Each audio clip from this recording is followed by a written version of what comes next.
Investigates starts right now. What is up, my beautiful goats? The goat pen is now open. You're at the MAB Investigates True Crime channel, where we explore all things true crime, like the Nancy Guthrie case. The beautiful lady behind me has been missing for 140, 139 days. How many days? Let's see. How many days?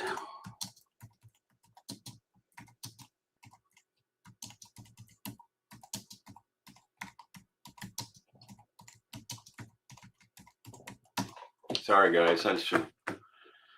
I'm just seeing how many days it's been. 140, 139, something like that. 142. Let me see.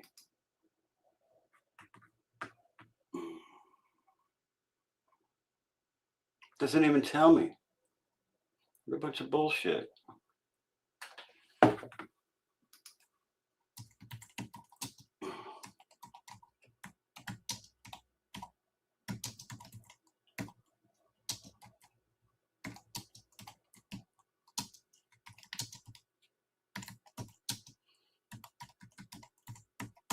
ChatGPT is a dumbass sometimes, you know what I'm saying? Come on, man. Day 141. The night of January 31st. So if it was the morning, it would be 142. But we'll go with 141, 142. How you guys all doing today? Mab took the day off. Boy, God was sure covering me yesterday. I tried to get my pergola installed. You're all right, Jim. Kimsta, what's up? Shirley Robinson, Nanette, Don 832. How's everybody doing? If you're not subbed up, sub up. We're headed to 5,000 subs. Yeah, open mind. Dolly, I don't know, Dolly. You could be wrong, brother. Rockhounder, what's up? Bibi Rectratero, good to see you. So I tried to move my pergola with the tractor, and the whole thing slipped off my tractor and collapsed to the ground, bent all the metal parts. The whole thing did not go well. So I took all the 1 by inch and 3/8 by inch and 3/8 square redwood pieces. I took them all out. They were all kind of rotten and old. So I went yesterday to Home Depot in my dump truck, and I bought 62 inch and 3/8 by inch and 3/8 pieces of redwood, and they were all bundled up in this big 200, 300 pound square. And when he put it in the truck, I said, put the lower end by the window and let them stick out 4 feet of the back. Well, he put them backwards. He had the front sticking out above the truck by 4 feet. Yeah, hey, Nina Drew, love you. And the inner room, we're going to go over the interview room thing today. I got lots of time today because I took the whole day off. Anyway, my wood was positioned where the whole bundle was sticking above the cab of the truck, right? So the wind was hitting it. And I drove all the way home, like a half an hour on the freeway, no problem at all. I couldn't see out the rearview mirror because the wood was blocking my view, right? Hey, Donna, good to see you, big. Good to see you, dear. So I'm driving, I get off the freeway, the wood's still in the back of the truck. I go on my road, I'm getting ready to make a right. I make the right turn, I start going towards my house, I look in the rearview mirror, and all of a sudden I can see, and there's no wood in the back of my truck. I'm like, oh shit, my wood is gone. That means it came off on the freeway, or it flew off the truck somewhere. I didn't know where. So everything was flashing through my mind. Do I run? Do I just go home and forget about it and buy the wood again? Do I go and fess up and hopefully didn't kill people on the freeway. So I whipped a U-turn and I started ripping back along the path that I took to get home. Then I see a black car with its flashers on the left side of the road. And I pull over going the wrong way up to that truck or up to that black car. And there's all my wood on the side of the road. Didn't hit anybody. Hey, Pretty Little Clues. Oh my God, is right. I was freaking out. And this Mexican guy and his wife were there. They were behind me and they pulled over and I came back and they helped me load it all back up in the truck. And I think I got 3 broken pieces and that was it. But I didn't hit anybody, didn't kill anybody. I mean, I'm like, God was watching over me yesterday, guys. It's crazy. Oh my God. Pretty Little Clues. You want to come up and be my co-host, Justine? Here's a link right here. It's always good to have somebody to bounce stuff off of, right?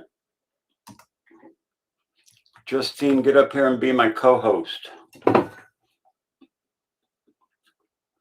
Hey, Italian girl, what's up? This Nancy case is totally bizarre, Nina. I get it. Misty Haynes, you're like the GOAT sub of all time. I see you everywhere throwing down super chats. You must be like a millionaire. Oh, I love you. Thank you so much, Misty. I totally appreciate you. Look at that. Just made $20. That'll pay for my 3 pieces of wood that it broke. No, I actually got all the old wood. What's up, girl? Hello, how are you? Good. How are you? Oh, just dandy. Let's see some energy out of you, girl. Come on. Woo! Let's go. What do you think about this Monk's Intrigue video? I think it looks like RN. Really? But let me see. There was someone that posted on X about it. Sub up, guys. We're at 4,659 people. So we only need 341 people to hit 5,000. So sub up. Hit the like, all that bullshit. Somebody just posted on X. I saw 857 just posted on X something about Nanos's testimony or something. No, it's like a video where it shows that sketch, but then it like fades into LD and Really? Luke yeah, Daly. yeah. Where is it? Find it. I didn't find it. I'm gonna find it. Carol Cook, did I get your email from yesterday? Probably. I haven't checked it. I was chilling with the wife. It was Father's Day. My daughter called. Happy Father's Day, by the way. Yeah, my daughter called and said she's getting engaged, which means I may be getting a grandbaby before I'm 80. That's a Pamela ways Wheaton, good to away. see you. Nanette Duskeen? How do you pronounce Nanette? Duque? I think it's Nanette Dukes or Duquesne, and looks like she's from Nebraska. Sounds French, that last name. Cassie Christensen. I've been seeing her forever. It's like. I wonder if Sheena has it on hers. Okay. I got. What do I got? Yeah, what do you got?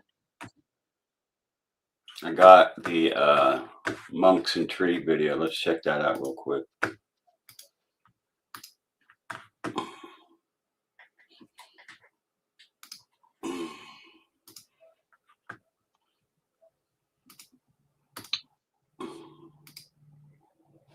Let's see. All right. Let's check this out. Let's put it on 1.25. So everybody talks too slow for me. I do that all the time. You're so funny. the cards because it's Father's Day. I put the interview room on like 2x to listen to it. So long and so many. Chris nailed it last night. He nailed some things, but there's a lot of assumptions in what he was talking about. And I've been having a pretty fun Father's Day weekend. Now, if I appear a couple of shades darker to you, that's because I played tennis in the blaring sun and then immediately jumped into the pool with a bunch of kids and parents and pretty much had a blast for 3 hours. And if I appear darker and a tad fatter, it's because I ate 4 giant slices of Supreme Pizza. I should have ate just 2, but it was so good I ate 4. So yeah, it's been a marvelous Father's Day weekend for me, and I can only hope that you guys are having as much fun as I'm having, showing the loving fathers in your life a great time. And if you're a father yourself watching this, hey, happy Father's Day, my man. And here we are now on actual Father's Day, and I decided to put a little work to show you guys something that I'm actually pretty excited about. And so it's this thumbnail here that most likely led you to clicking on our little video today. And I'm pretty positive this won't disappoint because like the information I choose to expand on in any case, it can't start baseless. Okay, I don't watch channels that do that. And I'm hoping that you don't like channels that do that as well. It's just simply meaning that everything I want to hear has to be rooted in something factual, like an aspect of the case that can be proven, right? Before we choose to I mean, this case doesn't have a lot of that, does it? Doesn't have a lot that can be proven.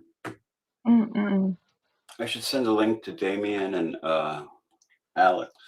See what they're doing. Expand on it and what it could mean. That's how any theory that you will get from me, at least, right, will give way to something plausible, a plausible theory.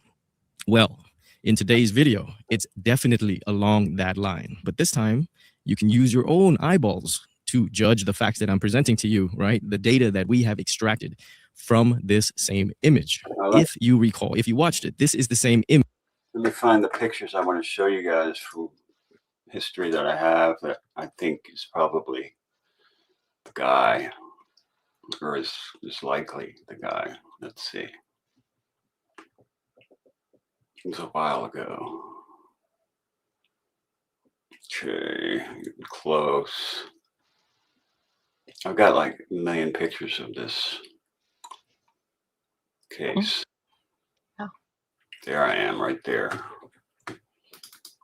All right, got it loaded. Too early to get loaded, man. I'm loaded. I got your email, Carol. I'm gonna read it after this. Image we inverted and realized that the porch guy had his attention. How light it is out there. 99% snow moon, they call it.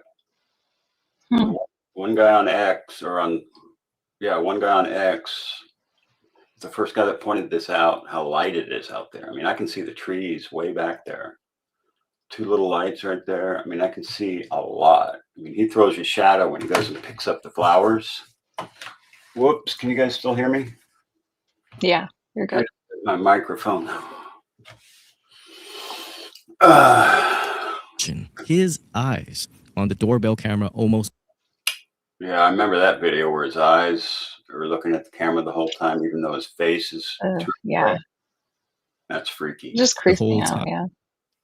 And if you have not yet seen the inverted video, you don't have to see it to watch this one, but if you haven't seen it, I highly suggest you do watch that video. So let's go ahead and get into the details of this image. So it all started with a message from a lovely lady named Marsha.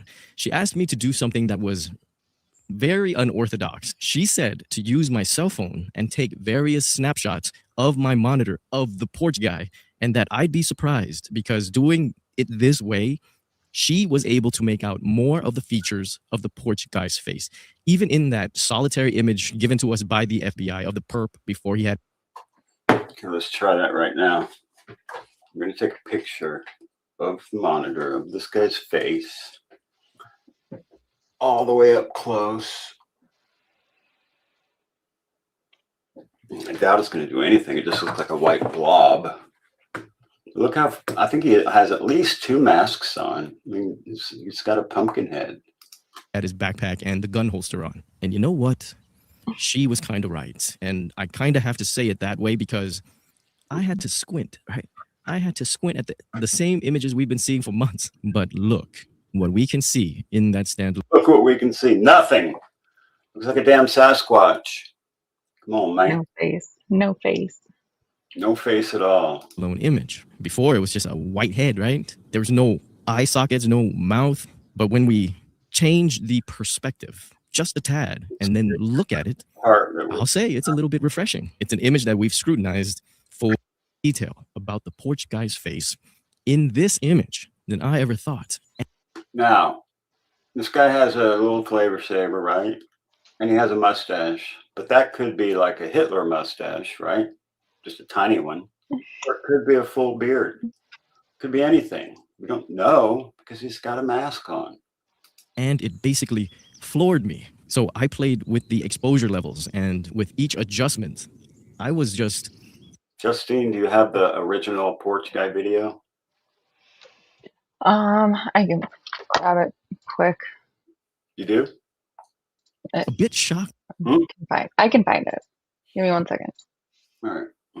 at all the data about this idiot's nose. If you could send it to me, that'd be cool. I could do it, but I think I have it somewhere, but I don't know where. Subscribe to Jim's Survival. You're going to do a video or a live show today? Cool. After this, we'll go over to Jim's. Check it out. Go sub him up. Get him to whatever he's after. And get me to 5,000. Nose that was there in front of us the whole time. Oh, man. From the very moment I started adjusting those levels, things began. I mean, that thing looks faker and faker the more I look at it. Looks like it's just stuck on there. Like they bought it at a costume shop or something. Began to pop out. You can definitely see much more details in that schnoz. Now look at the nose. I know who has a nose like that. And I'll show you right now. Drunk Turkey Show did something kind of similar to Dolly, I guess. Yeah. Mm-hmm. I didn't see it yet, but I just like tried to like scroll a little bit and added a beard to him and all sorts of different things. Share screen. I know who has a nose like that, and it's this guy right here. Who's that? This is Two Backpack Guy. That's the one that tries to like put it over the fence, but doesn't put it over the fence guy. Yeah. It does or whatever. He's using a bite light, and you don't see it on, but he's definitely pulling it in and out of his mouth during this video. Yeah. And so, whoops, what did I do? I screwed up. Hold on, let me do this. Okay, we got this guy, and we got this guy. Same nose, 40 days different.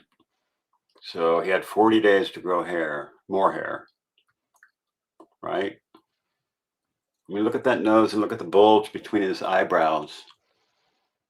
And then look at this guy, the bulge between his eyebrows and the nose. Like, yeah. Can you see that? Yeah, like right here. Yeah. Does that look like the same guy? No, I think the first guy had two backpacks, has bigger nose. Bigger nose. I think so.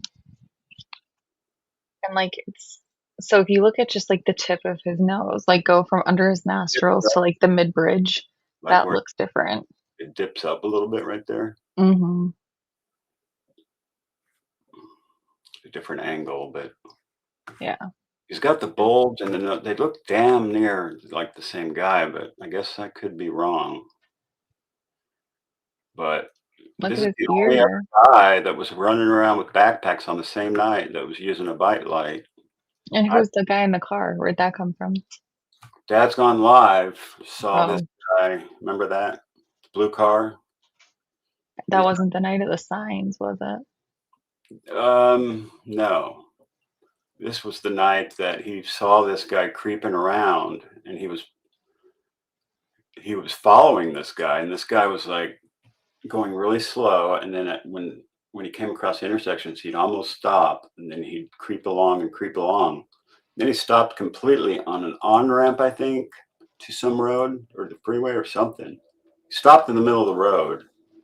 And Dad's Gone Live got totally freaked out and actually called 911 because this guy was freaking him out so bad. Then he was over by Luke Daly's house, and this guy had hidden.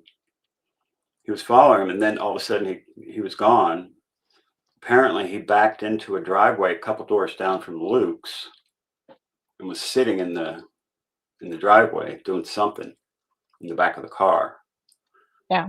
And then Dad's Gone Live just stopped. Patrick, right? No. No, that's Jacob. Jacob, yeah. So Jacob pulled over and was just sitting there. All of a sudden, this guy fires up his car and comes ripping by. Hmm. That's when this picture was taken. Hmm. When I saw that picture, I was like, that sure looks like, and this looks like the car. It also looks like the car that was in the 2 Backpack video. Hey, Right? Mab. Yeah. Misty gave you a $50 super chat, said finally someone agrees with me. Are you kidding me? Figured you want to know that. I do want to know that. Hold on. You're such a sweetie. Misty. Oh my God, Misty. Finally, someone who agrees with me. This is related. I agree. Finally, somebody that agrees with me. Chef Frank, what's up? Thank you so much, Misty. We really, really appreciate you. You're so awesome. But Oh, I have news. what? I got to start the process of applying to be in the YouTube partnership program. Really? Mm-hmm. Is that like products and stuff? No, it's like applying to be monetized. Oh, That's what they call it, I though. think I was actually monetized. I had 3,000 hours and I didn't realize it, and I just kept going. And then I'm like, oh, let me see if I'm monetized. And it was like, I did all the application stuff, and I don't know how long I'd been over 3,000, but I did like some really long lives. Like we had a yard sale one time, and it was like 10 hours. I did the whole thing live. Roma stays. Yeah, I'm this sure they don't back pay you either, do they? Huh? I'm sure they don't back pay you on that either, do they? No. And a lot of the videos are not monetized for some reason. I don't know why. But Thank you, guys. Everyone's being so nice in the chat. Thank you. I'm so excited. I still think this guy has something to do with it. It's odd. And do you think The backpack looked the same? I can't remember. Oh, yeah, Kim Jong-un. Do you think this lady and this No, I was on that night that you showed this and Lauren the Mortician. No, I Yeah. don't. This is not. Look at her nose. Yeah. She's probably Porch Guy. No, I might compare it to the other picture. I mean, it's just bizarre how No. the government thinks we're so freaking stupid that we can't tell the difference between a plant and the real lady who's supposed to be in prison. But she's not in prison. This lady's in prison, taking her place. Yeah, prison doesn't make you Asian. I don't know how much money they paid her to do it, but they could have found somebody who looked a little more like her. I mean, that is completely different. It's not even close. It's so bizarre. Hey, there's my belt. When does that start? That started already. So Lizzie, like you watch episode? Like what is it? It's the greatest game show on YouTube. Turtle Island. Season 6 champion. But I don't know anything about it. So you watch, is Okay. Dolly that hosts it? Yeah. So Dolly You Vision watch has it? a game show Mhm. called Turtle Island. So at first the people in the chat vote like 12 people onto the island, their favorite true crime YouTubers. Mm-hmm.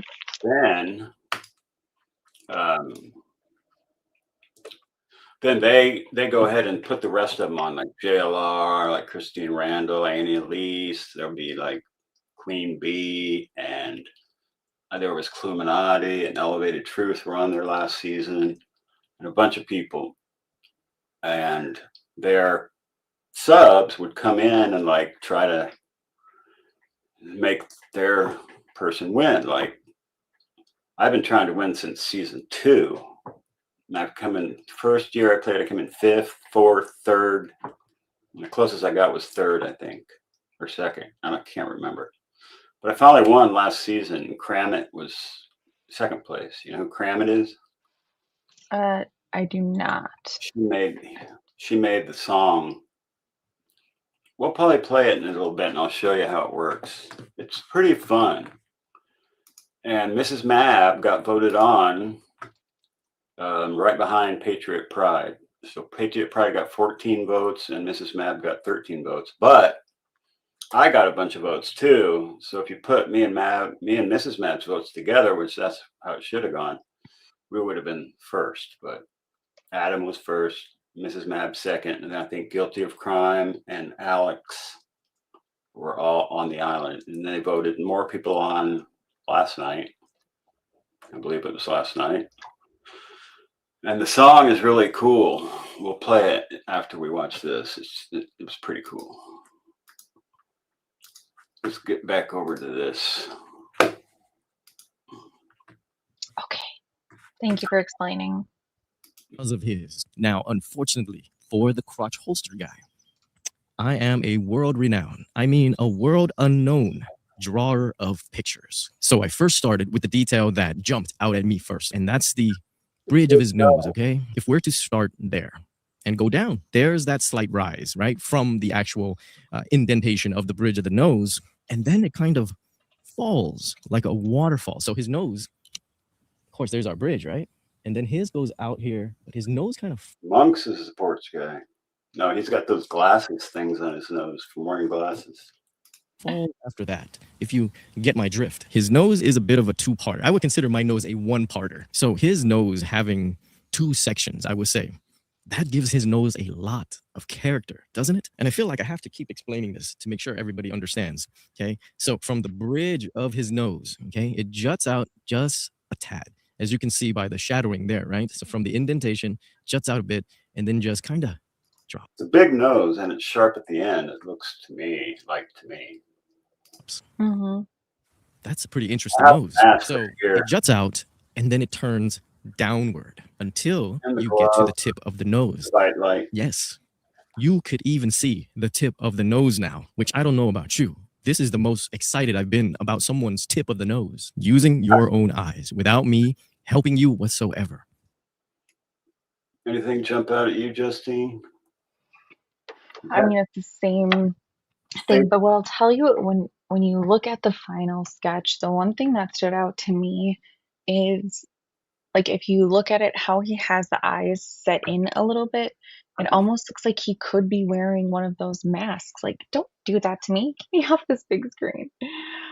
It looks like he's wearing one of those, like, fake mask things. Masks, right? Okay, yeah. Pull down my big face. Why? You're pretty. Come on. Love you now. You can't be shy.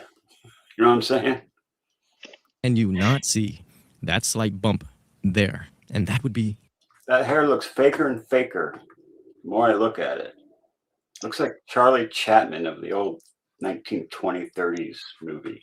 Or like when they would try to make people look like gorilla men in like the older movies, like apes, how like that little tiny fur they were used.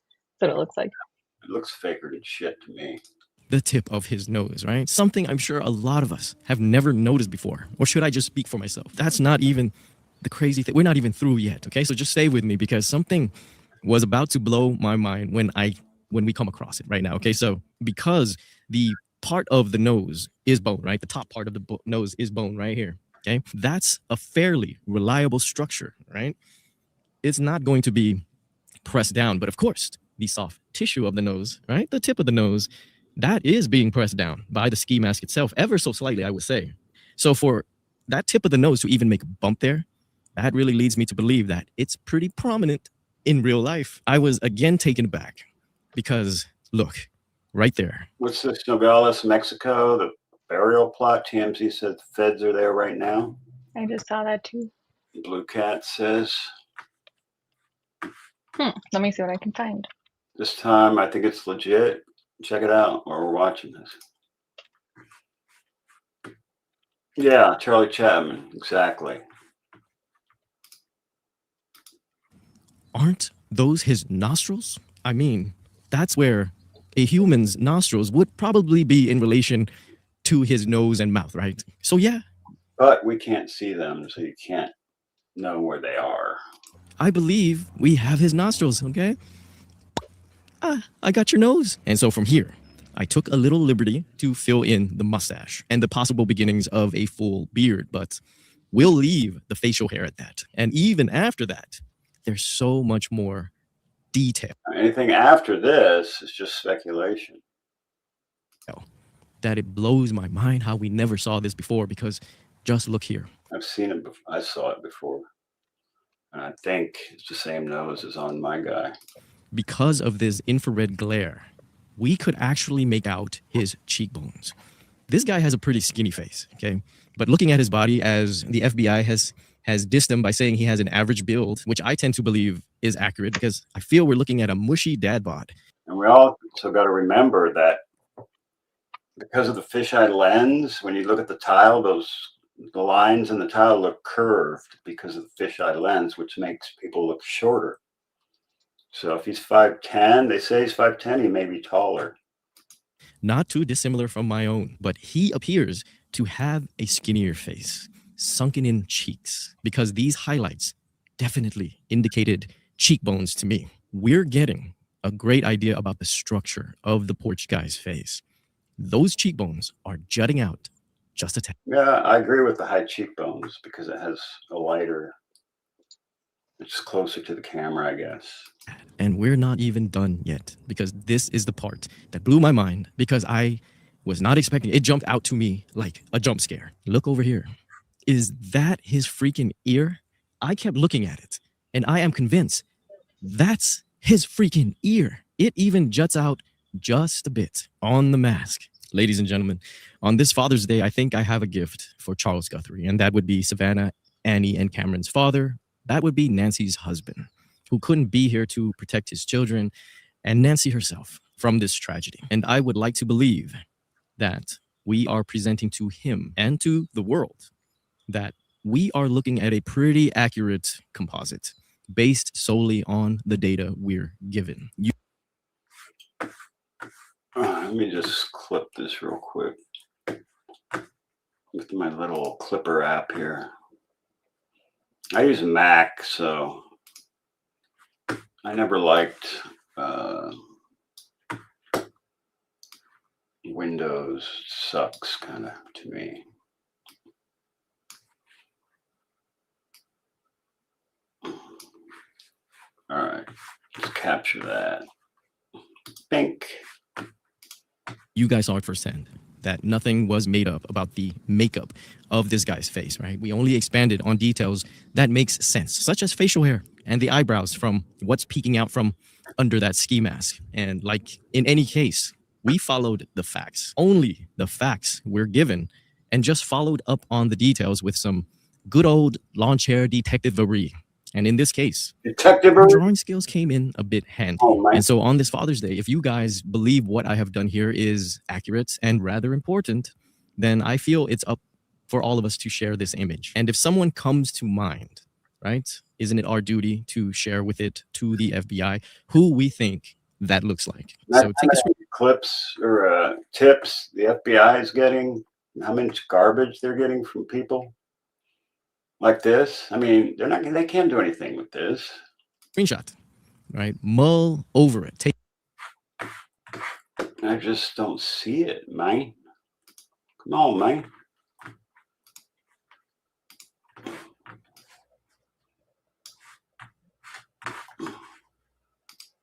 crazy. Do you remember? Take a day or two. So if you live in the Arizona Pima County area, do you know anyone that looks like this guy? I mean, that nose is pretty distinct. So much character in it. Every Mexican dude looks like this guy. Right? That he couldn't even hide it under a ski mask. So information on how to contact the FBI specifically for the Nancy Guthrie case is in the description below, just a click away, right? So a special shout outs to Marsha again.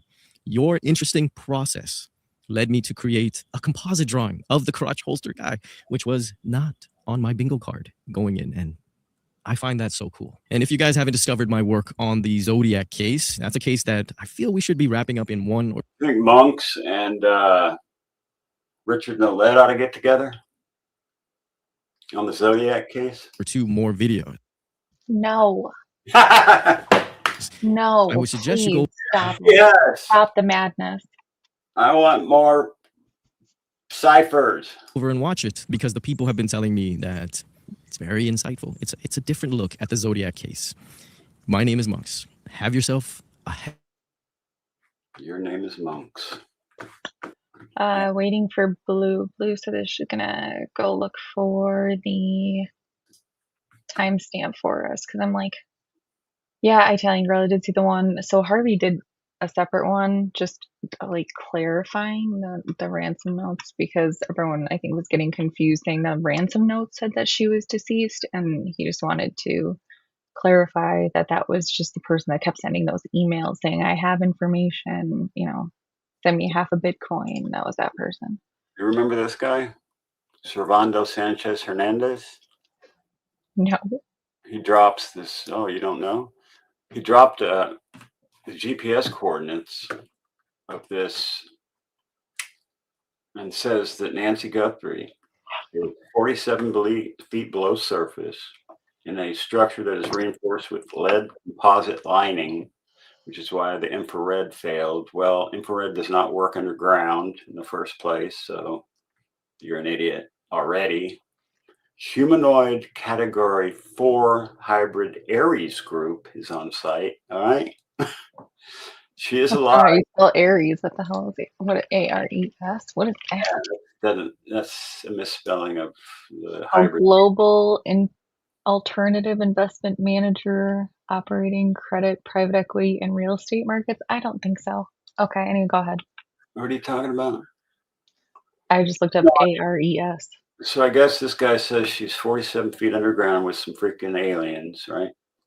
Human category 4 hybrid Aries group. Alien people are on site. She's alive, but seems sedated.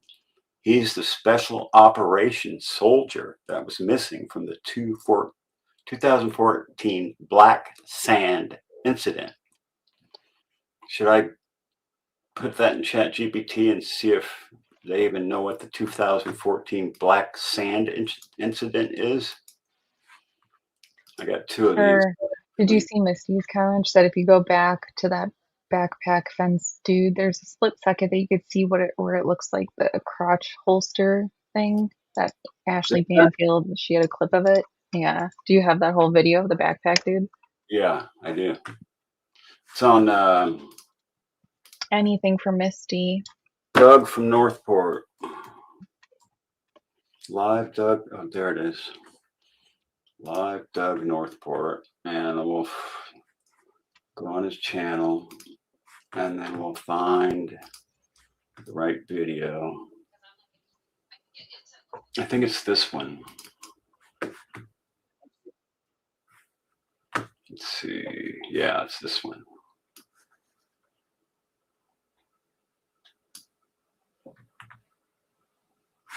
Have I got it shared? No. No. Let's see. We'll take this down. YouTubing is not as easy as it looks. 487 right there. All right, here we go. Is sleeping. It's now 1:47 a.m. and someone's at her front door.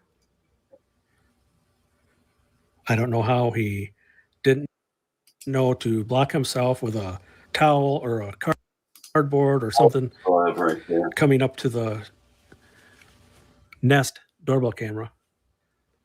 You would think he must not be professional. He goes out and rips flowers out of the ground to try to block the camera.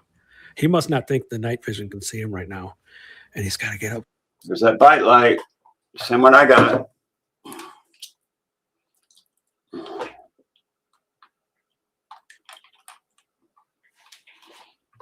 Close with the flowers, which makes no sense. If he planned this out, he should have had something, turned his head back and walked up with his hand, just like that, but far away with his head turned. He should have been prepared. Obviously, he wasn't prepared. I don't think this guy knows what he's doing. He looked to the left right there and thought he was going to pick up something there, but nothing was there. And notice how he tilts sideways. Now watch when he starts getting back up with flowers or brush or whatever, that he looks at the guy to our right. He looks over that direction where the blood that Chris McDonough uncovered, that they were looking at the blood going to the right of the walkway. Watch where he looks at the guy by the car waiting for Nancy, I think. And notice the shape of the backpack. Right there. Someone right there. He just glanced at his buddy back there. said when he reaches up, you can see a tattoo in his arm, but that's stretching it if you ask I think the tattoo has been debunked. me. But you'll see the shape of his backpack. It almost looks like there's another backpack in there. 2 a.m. I don't, Pima County is such idiots that I don't buy any of this timeline. I mean, 100%. I won't, I just don't buy it 100% because they've been so bad in general. Her pacemaker spikes. She must have been startled by something. The reason we know this is because she had it connected to her phone. So as soon as this monitor shows an increase in the heart rate, it sends a signal to the phone. The phone is linked to this device unless you get too far away. Now 2:12 a.m. Another camera, I'm not sure if it's this one or another one, detects a motion. So it actually goes off, but there's no image on the video, supposedly. We know that they have more because the Porch Guy video is edited. You can tell. Oh yeah, it's spliced. You can tell. They took a chunk out of it and then spliced it together. no image. I don't. Nina Drew, game show. Analyzing that, Doug. We're analyzing that, Doug, right now. Hi, Doug. If you look in the private chat, I put the Porch Dude video, but you already got it. And then Blue said I put the timestamp for the TMZ thing. Sweet. And thank you, Blue. Prime. What's up, Jay? Good to see you. I don't know if they're going to be able to get that image. I think they're trying to. Now 2:28. The pacemaker that was communicating with her phone has disconnected. She is too far away for her pacemaker. So that's like 30 feet away, from 30 to 50 feet, I think. 10 to 30, I think. 10 to 30 is the Bluetooth range. So flying a helicopter around with this Bluetooth sniffer seemed like a stupid idea to me. Yeah. Good to see you, Jay. To send a signal to her phone. That means she has left the area and her phone is not with her. So her phone is in Want to come up and be a special guest, Jay? I'll give you a link. the house and she's not. That's what it means when the link between the two devices disconnects. 2:26 a.m. A few miles from Nancy's house, a car races by. With the timing is perfect from when he left to that house. The distance and the time pretty much tells us this is the car that left the house. And you'll see it right here. It's actually a Kia Soul, a white Kia Soul. You'll see it go by fast. Damn, that was fast. And then I'm going to slow it down. Then I'm going Oh, yeah, that's a white Kia Soul, I guess, right there. Could be something else, though. to stop it. It's hard to see. Right here, it's a Kia Soul. That's a white Kia Soul. And you know what? We need to remember this, the white Kia Soul. Okay, we had to look this up to see if Ring cameras can actually be off. And it says, yeah, they could be off an hour or several hours. And with the time zone changing around this time, it could be screwed up. The time zone changed within a couple weeks of this, I think. The Ring camera timestamp could be off. That's why Two Backpack Guy could still be relevant. Even though Arizona does not change back and forth, the time zone, but it's very. Remember that blue car?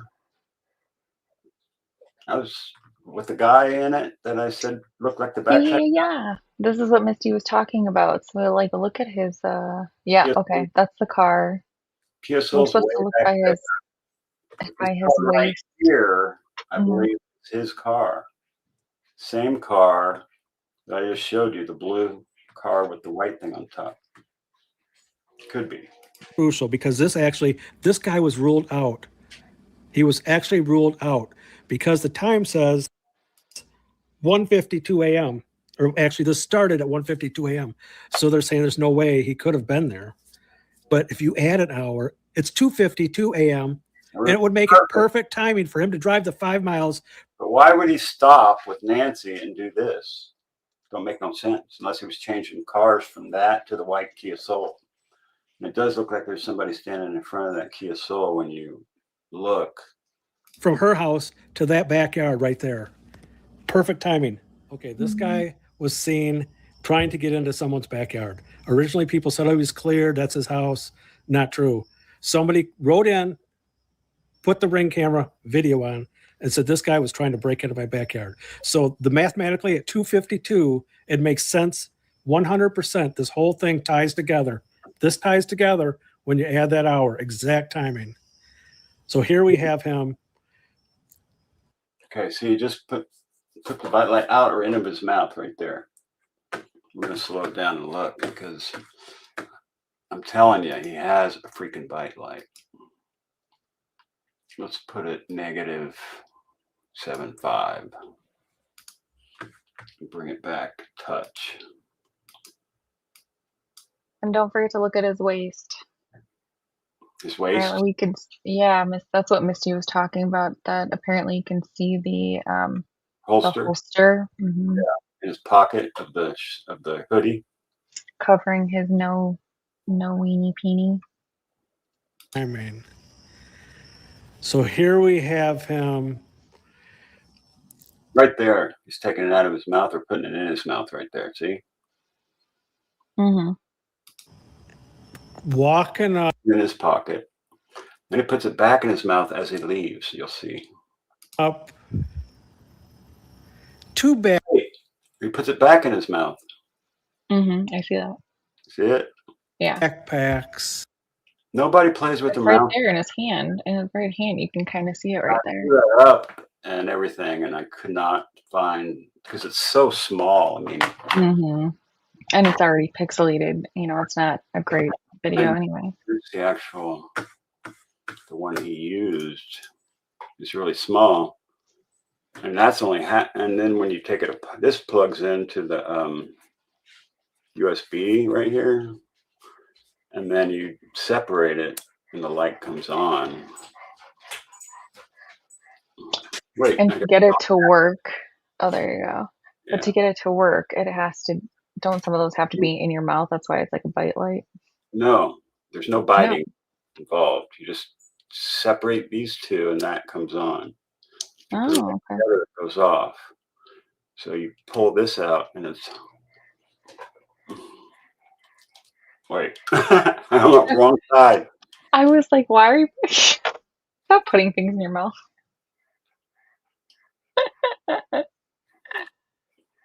Yeah. Oh, crap. That's blinding. Yeah. Okay.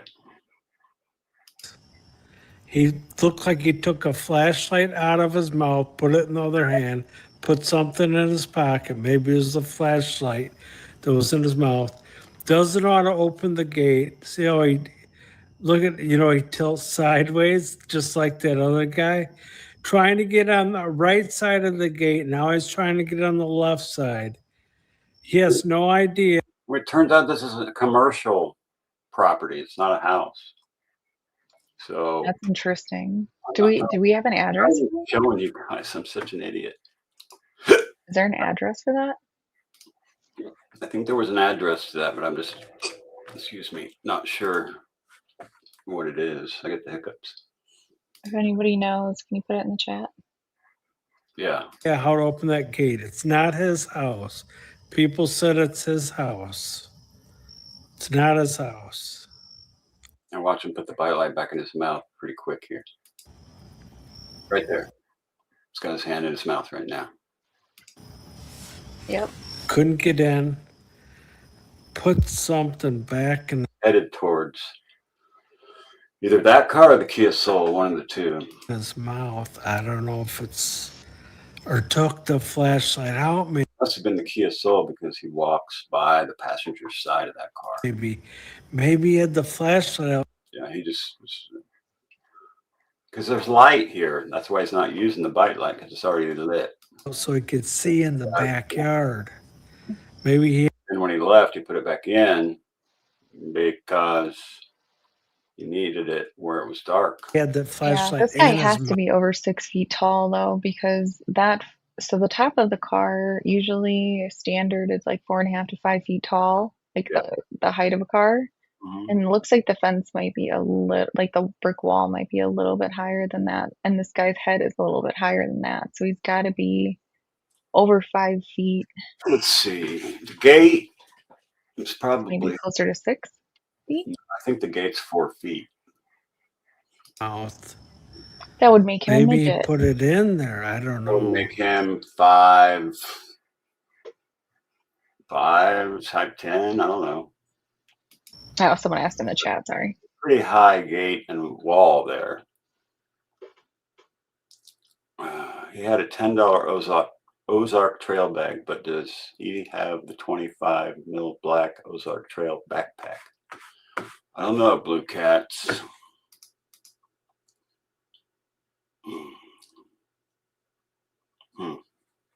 But aren't they walking that back now that it's not that backpack that everyone thought it was? Or they're not sure anymore or something? I don't know. Who knows, right? Okay. Yeah, same. Yep. Because it's dark in the backyard. But this is the video we played earlier. I'm not going to explain the pocket. Is if you want to see the details, go to my last video, and you'll see the pocket sticking out. It looks like there's a gun in there. It's not a water bottle in his pocket. I took a close-up photo, and here's the bombshell evidence. Look to the left. Puts the light back in his mouth right there. Back there, way back there. You can't even hardly see it till you zoom in. This is what I missed. It's a right there. Kia Soul. A Kia Soul is way off to the left. A white Kia Soul. Do you see it back there? I don't know if you can see it in this cut. But what I'm going to do is I'll just zoom it in so you guys get an idea. You know what a Kia Soul looks like. Chris McLaughlin. I don't know. New member. Sweet. Thank you very much. Love that. Welcome to the goat pen. Here it is. There's the Kia Soul right there. And it looks like there's somebody standing right here, but it's so dark you can't see between this car and right here. I can't really see. That's in the background there to the left. The car that was seen leaving the house. The Kia Soul. That's it. Can we clarify? Right there. It was like 2.5 miles away on Camino Real. So be specific, people. Details matter. Yeah. And this guy and the guy in the blue car looks like the same guy to me. Lori Starosta. Hello. Michelle Mybell. He obviously breathed all over the gate too. You can get DNA from that. Yeah. Mm-hmm. Here's another shot. I changed the angle. That's the Kia Soul. Right in front of us. That's the Kia Soul. Right there. If I took a snapshot of this car and compared it with the Nissan Rogue, the blue one, and ChatGPT said it's Very likely it's the same car. If you think, like Nancy Grace says, there is no coincidence in crime. No coinkydinks. Okay, this is something we have no idea why he was lifting the backpack up over. I have no idea. But you can see it looks like there's a gun Yeah, that whatever he's got in his pocket. in his pant pocket, something really big.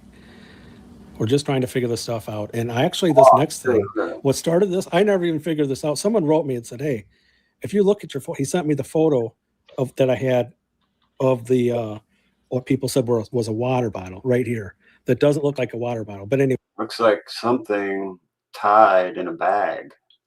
What do you think? Where are you? I am here. I'm trying to find you. I have too many tabs open. There you are. Yeah. I mean, it kind of looks like a piece of rolled parchment paper with like a ribbon tying it together, but a baggie of some sort. Baggie of something. He said, look at the sleeve. It looks like there's blood smeared on the sleeve. Now, I don't buy any of the blood stuff, but I can't see that. And maybe on the hand there. Like that inside on pouch. the elbow. What's that? Where, like the elbow, like the elbow-ish area right above the top of the bag on the right. Right Down here. all of it. Like those little lines right there. You were just like at the top of it. Yeah, like that. I think that's what he's saying is. And then like right below that dark line right there, I think that's what he's talking about. Yeah. But I don't know if I Wolves in the fabric to me. buy it. It looks like there's something right here.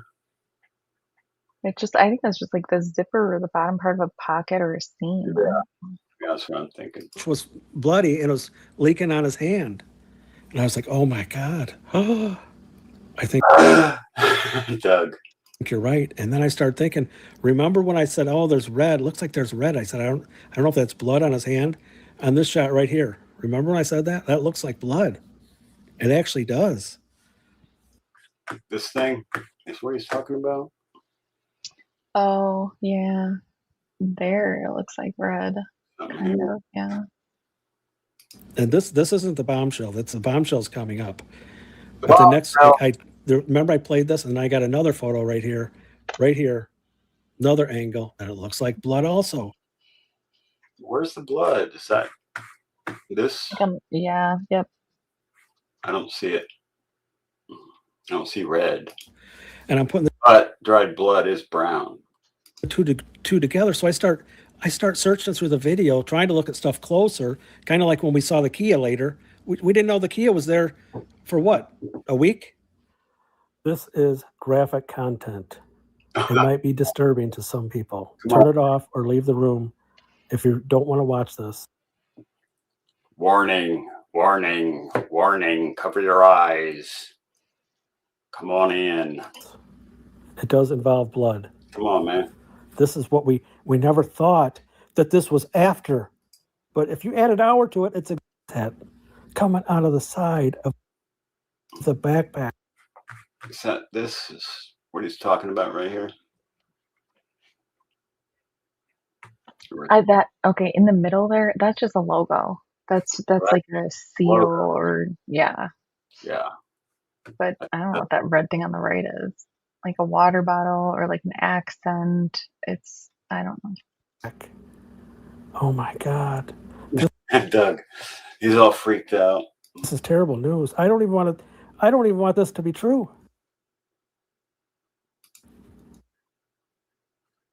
Oh, we should slow that part down a little bit.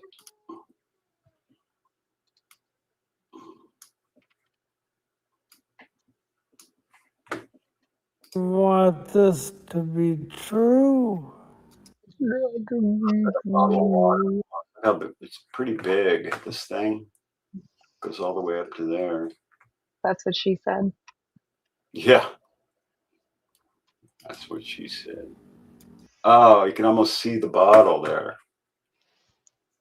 for a second. See if I can see time. I don't even want this to be true.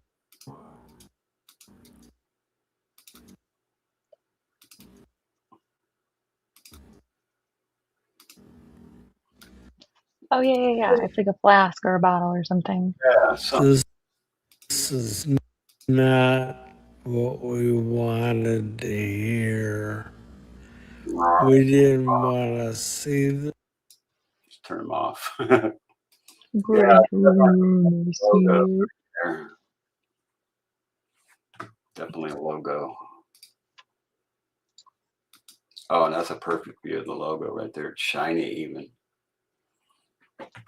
What backpack has a logo like that? And then it's got something else, little pockets with stuff in it. What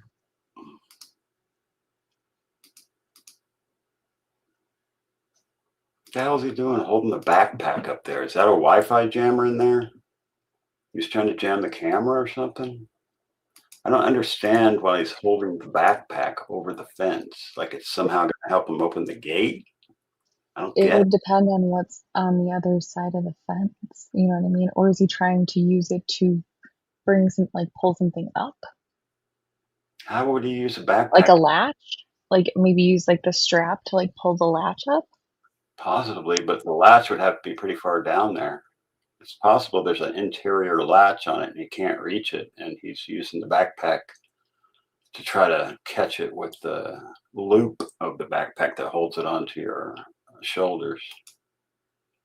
That's the only thing I can think of. I mean, good catch, Justine.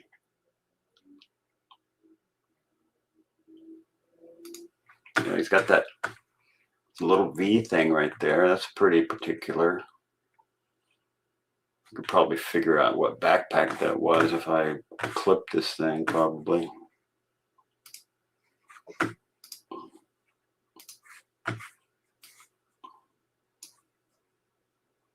MAB Investigates.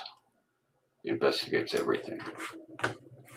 Oh, I was muted. The Susie Lomas said Swiss brand logo. Swiss.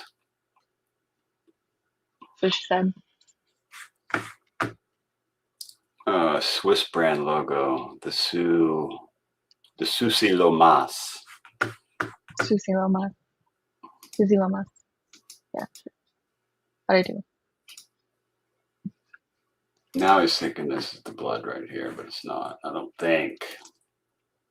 And why would there be blood pouring out of the backpack in the first place? Why isn't it not playing? Is it that slow? Yeah. It's just that slow. Notice this, but because it kind of changed, it might change things now of what we're thinking, because we were all That's just a blur. Can't tell anything about that. praying she was alive.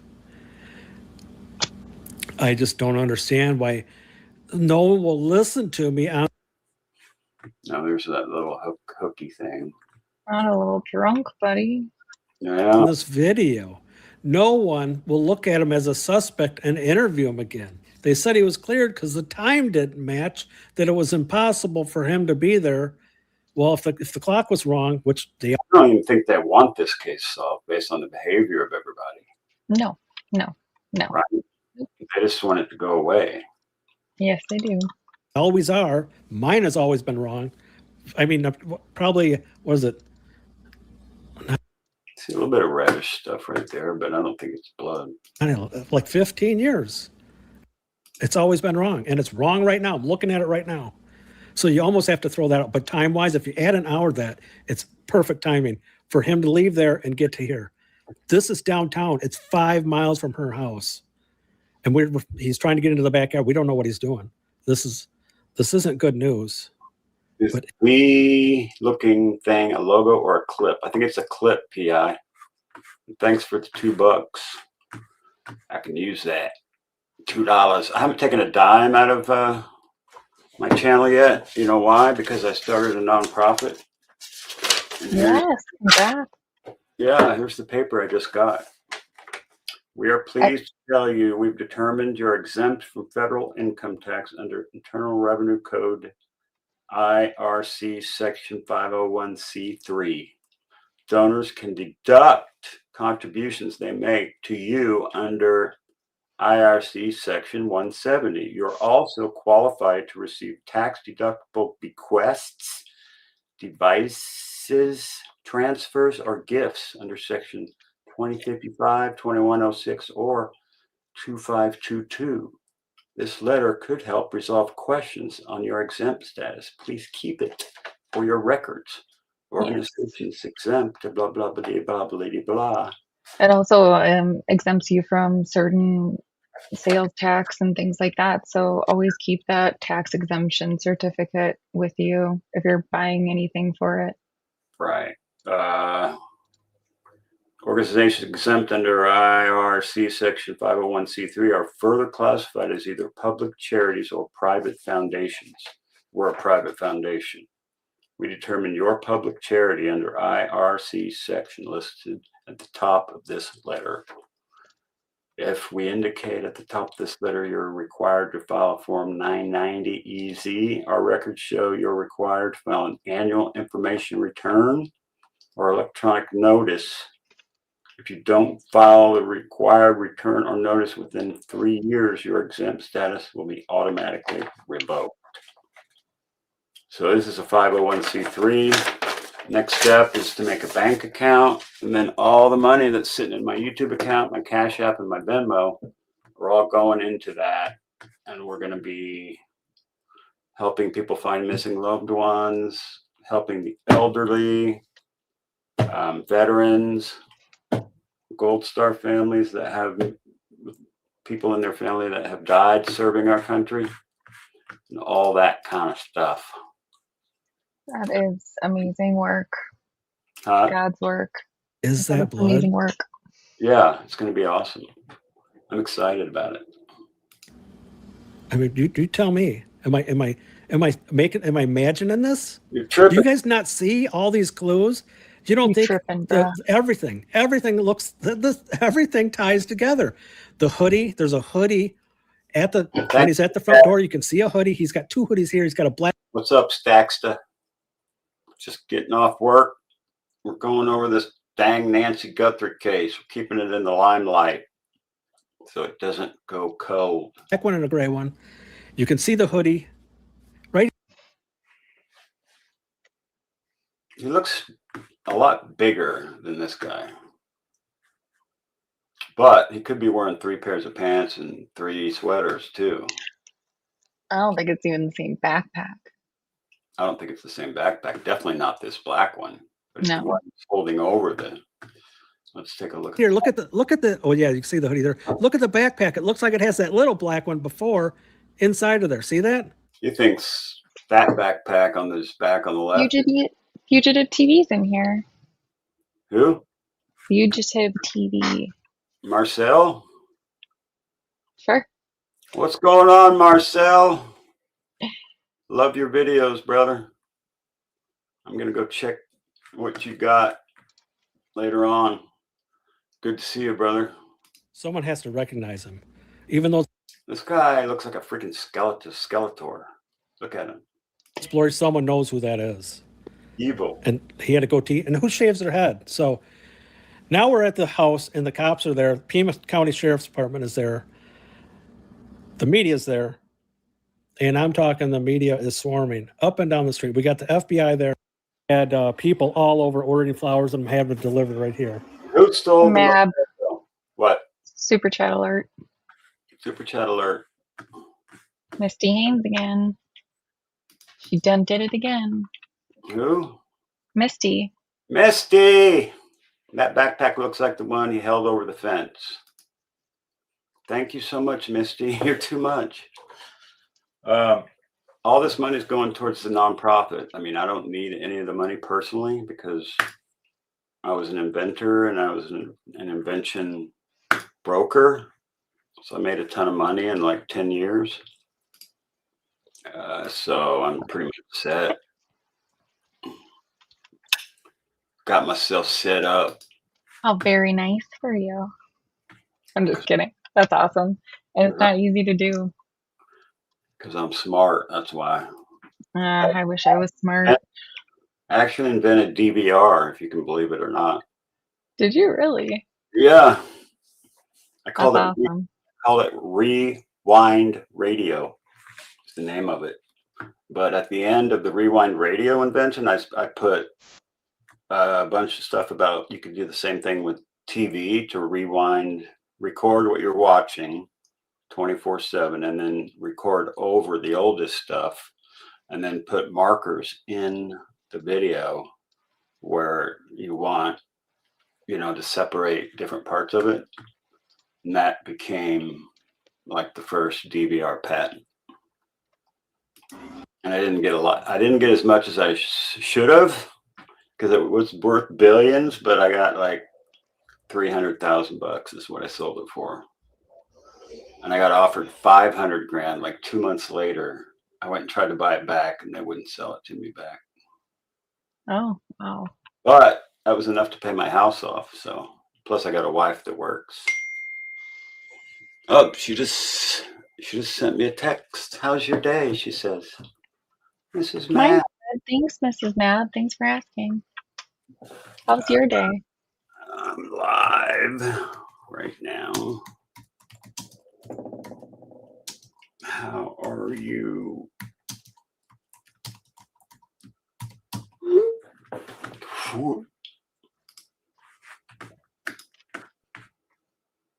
Listen to this. 0.04 miles away. I don't know what the hell this has to do with anything, but 4 miles away from Nancy's house. Apparently, Tucson is full of criminals. From Nancy's house. This is on the 19th. This is over 2 weeks after the kidnapping. Fine, carry on, she says, with hearts. I love Mrs. Mab. I don't get it. This is at 3 a.m.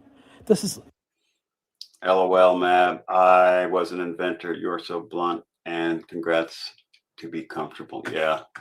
Okay, so To Mrs. Mab's mother left her property, and it's like in a very cool location. I'm going to put this link in the chat, but Ashley is in the chat up the Chells over there, sent me something, and he thinks that the truck in the garage looks like the same one that stole the cactuses or whatever in that neighborhood. To dump the cactuses? Like, remember what they were stolen? Mm-hmm. Yeah. To that bottom. Oh, the cactus guy that stole the cactus? Mm-hmm. I think that video's in here too. I'm not sure. This is just a block. I put one in the chat. Along with all the other ones that you didn't look at. What you're saying. Yeah. Chaos 414. Hi, Chaos. Why are you following me? Good to see y'all. Jim. From her house. And this guy's got this backpack with the reflector, very similar clothes, and his back, he's got something sticking out about 2 feet. And you hear clunking. Sounds like you got pots and pans in there. He sounds like pots and pans. What is this? What up, Sex? This is bizarre. I gotta clip this too and zoom in on it. That's just too weird. Let's back it up a second.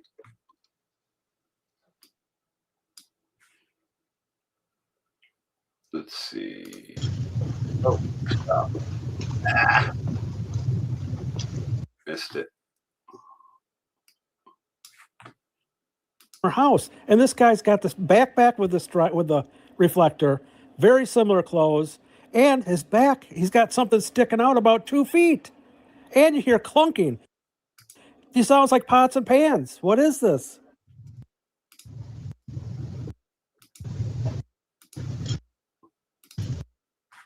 Right there. MAB's investigating.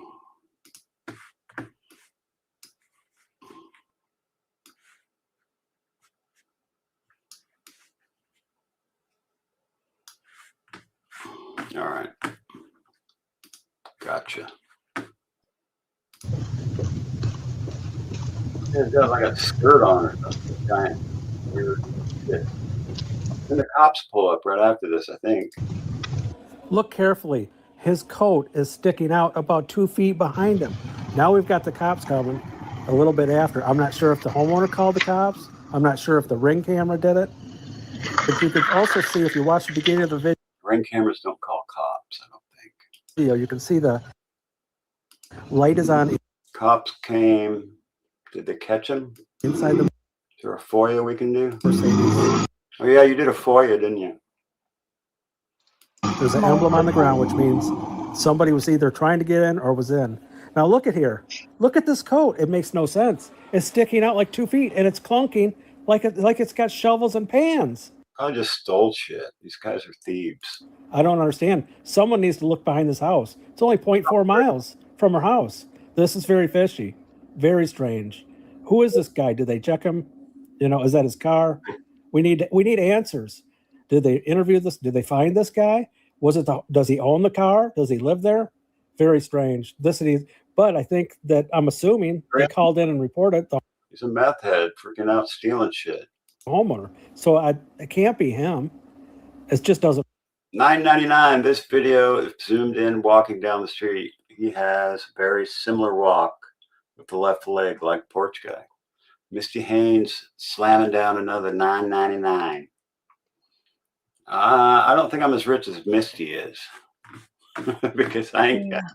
Yeah, he was just a thief. I agree, Marcel. Makes sense. We need to get somebody on this. Have the police looked into this? Marcel, nobody believes the proof that I go over about Epstein being still alive. I don't know if you have any information on that, but from what I can tell, there's a link if you want to come up. But what I can tell, Epstein got switched out and he's still alive. And Ghislaine Maxwell is not in jail and she's still alive. So if we look at the behavior of Epstein, we know that one of the survivors just got hit by a bus in Australia not 6 months ago. And she explicitly said, I'm not suicidal, but yet she took her own life. And I just don't buy it. You know, I don't know what they've seen. Scientists too. Yeah, what about all these scientists? How many are there now? 20? It could be 17 last time I knew. I don't know how many it is now. You know what they haven't. Tower. This just makes no sense. I don't get it. You remember the bomb that went off in Trump Tower, in front of Trump Tower in Vegas? I do. You I do? remember that. You remember the manifesto letter that guy left? It was during the time when all these drones were flying over New Jersey. I believe it because I got no evidence if he was really dead. Camera's not working, even though he was on watch in the cell. It just so happens all the guards fell asleep. All the cameras that were supposed to be watching him somehow just stopped working. And if you go by one of the statements of one of the guards, a van came in with a military guy, did not check in properly, and they took Epstein in a wheelchair somewhere and they switched him out basically because Epstein had a prostate and the guy they did an autopsy on did have a prostate. So it couldn't have been the same guy because Epstein did not have a prostate and the guy that did the autopsy on did. So that's all the evidence I need right there. And you're not going to do CPR and interventions on a body that's been here for 2 hours. You're not. You're not. CPR on a freaking body that's been dead for 2 hours and then film it.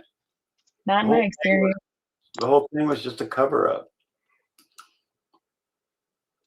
What was this? Is this from the guy? Sheriffs stay at the house all night long to keep it protected. They have for a month. Community support here. Hundreds of people have signed this. My name's on there. This to everybody, and they put up signs saying to leave and get out of here. But there's some Karens. We got a snapshot in the Pooh Ellen here. Pooh Yellen, sir. Pooh Yellen. Let's do that real quick.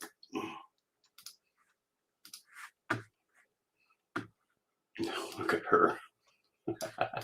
I don't want to. That's her? Yeah.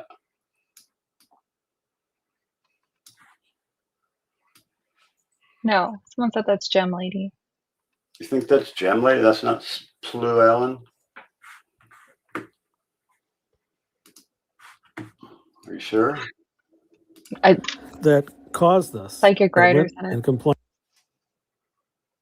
They were working on some project, whatever it was. The government does not want anyone to know exactly. Gravitic, we already have anti-gravity. That was started by Townsend T. Brown back in the 50s. I know because I've researched it all, and I ran a patent agency for freaking 20 years, and I read every single patent we did, and that was over 5,000 inventions I read. So I got a lot of knowledge about technology stuffed Aren't into. those really, really long? Huh? Aren't patent applications really, really, really long? They can be short, but it's the claims in the back of the end of the patent application is an abstract. Right before that, there are what is called claims, and the metes and bounds of your property are described just like a property description of your house, of your property. You know, you go But your IP? your intellectual property is defined by what those claims say. And that's how you get, the longer the claim, the less valuable it is. The shorter the claim, the more valuable. Because what you want to do is you want to own all of the intellectual property that is in your area of expertise. So they can't duplicate it or make knockoffs. Yeah, you want to create a window that they have to jump through to copy your invention.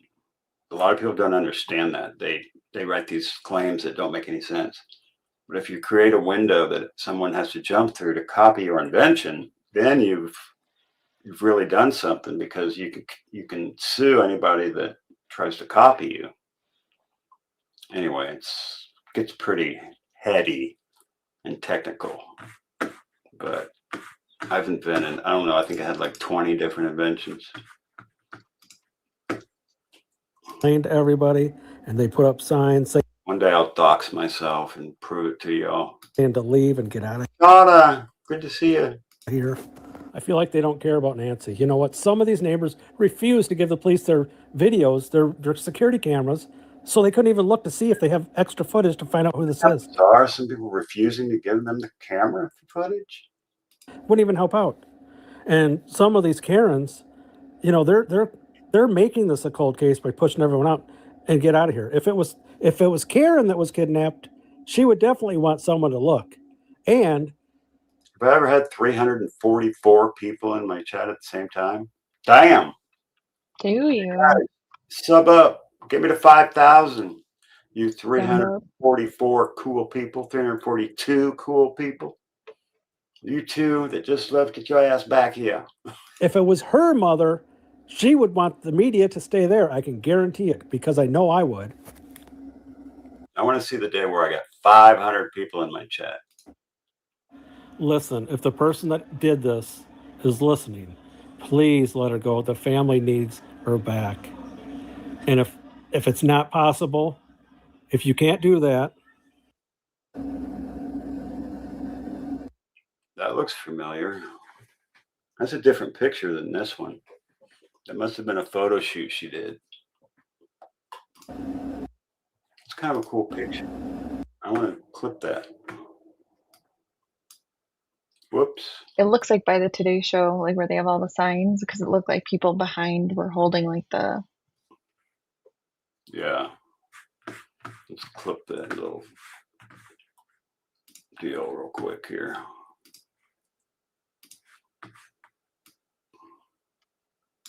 Who's the original person or the report that came from? They did not want to give out video footage.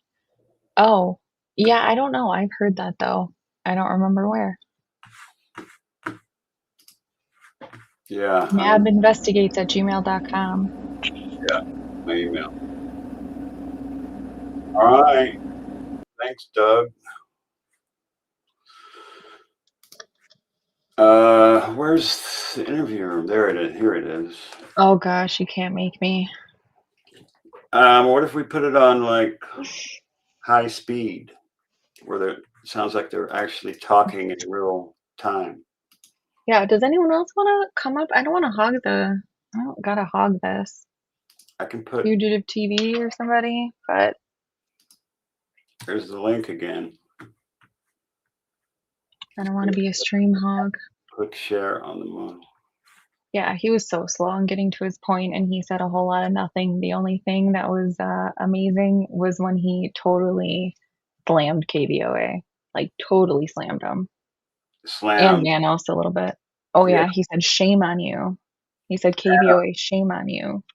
KVOA, yeah. Oh, hey Donna.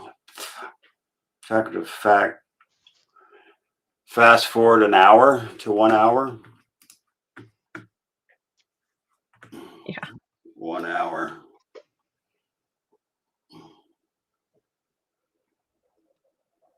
Here is 1 hour right here. Let's share it first.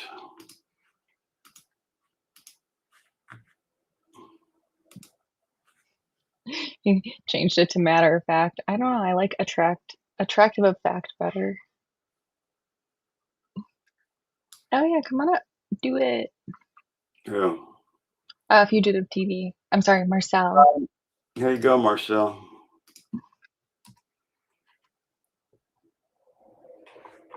That'd be cool. He was on a live with like Daphne and 857 the other day. I was supposed to be on it, but I had a commitment. So I missed you. I was on with Daphne, and I think it was Marcel was on there. Yes, it was the same one. Yep. Yeah. I was auditing the Miss Wisconsin pageant, so I couldn't. So this is Estefan Park, where this guy, now this is a whole nother nightmare, where this guy that's reporting the corruption on the parks has now been ordered out of every single park, every single public park, and has a restraining order against the people that work at the Parks Department, all because he was just reporting the weird shit that was going on at Pima County Parks. Yep. Nancy Guthrie. And guess what I found out? First time you're ever hearing this. Second time. I found out in this park is a very interesting environment. Shootings, stabbings, homelessness, drugs, all the above. And so the more I dug, and by the way, this is an old piece of video, but listen for yourself. So for all of you that have never seen an encampment, this is the encampment at Estevan Park that is right behind a gym that is run as a nonprofit for kids. And because this area has gotten so bad, the kids have stopped coming to the nonprofit. The nonprofit leases the building from the city. They've had to struggle to make their payments because of the situation here with the crime, the fentanyl, and the issues that go along with that. So it completely undermines what the nonprofit is trying to do for their kids. So the nonprofit is called, I know it. I just took a screenshot of it the other day. The nonprofit is called come on, man. No, I guess I don't have it handy, but Annie rents from this nonprofit. So Sure Shop jewelry places right near here. Okay, so of course this is happening everywhere, but I thought to myself, okay, what is going on in this particular park? And of course, I came across that piece of the puzzle. Okay, and whoops, this particular park in of itself is just crazy, crime ridden. Oh yeah, right? Splinter Collective. And I thought, okay, well, this would be the type of park or type of environment, type of area. It's called the Splinter Collective, and Natalie Brewster Nguyen is the executive director, co-executive director, like Nguyen, like Vietnamese. Nguyen, I guess it's pronounced. Area that we can say, okay, if I needed a criminal or if I was a criminal of that mindset and I want it, you know, I'm struggling, etc., would I pick up information about, you know, certain things? Okay. And this is the part. And then I had an aha moment. This is approximately 5.3 miles from AG's house. It is approximately 5.9 miles to Nancy's house. Now, if I'm the chef in the chef and waiter situation where the chef is the puppet master, Marcel here? Marcel, You left him waiting. He's probably been back there for a minute. what's up? What's going on, guys? What is going on? What's Hello. up? It's my honor to have you on here, man. No problem, man.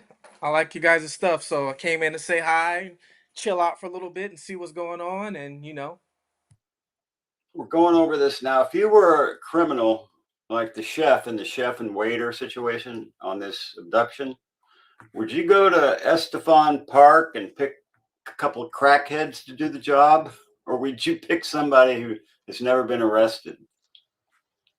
I don't think I would be going to the park to pick up a couple meth heads or crackheads Yeah. because those people have big mouths usually, and they'll tell on you for the littlest things. You know, somebody will offer some, they're going to tell on you. So I would suggest no to that one. Yeah. My thoughts exactly. So we're just kind of going over Chris McDonough's situation here. Now, this nonprofit where Annie's shop is right next to this park. I'm not sure that has anything to do with it either, but I don't know. I still think that Epstein is alive and he's not in jail, and neither is Ghislaine Maxwell. And if Hey, I think that this is bigger than what we think it is. I yeah, think that Mm-hmm. it's a lot bigger than what we think it is, and I think the police know it, and I yeah, think the FBI knows it, and they just can't say anything. and they can't. Oh, yes. I've been thinking that for so long. Thank you. That's Agree. why Agree. that's why they want this to go away so bad. That they're like willing to arrest and violate the constitutional rights of people like Alex and Damien and the Juice, and arrest them for sitting on public property within the law, streaming just like any journalist would, and they're arresting them to shut this case down. That's my opinion. Oh I'm yeah, gonna send you those FOIAs too. Sorry. Go ahead. What's that? oh, it's okay. Go ahead. You can talk. It's No, on I was you. just gonna say I gotta send you those FOIAs. Yeah, I think Porch Guy was sent. He's not somebody behind the scenes is the mastermind, and whoever is behind those scenes that's the mastermind, I don't think we'll ever probably find out. I don't think we're ever going to find out. And I I think think, if they do make an arrest, it's going to be some scapegoat. yeah, it'll be a scapegoat, just like the Kirk situation. And let's not even get into that because, sorry, I got some spam trying to call me.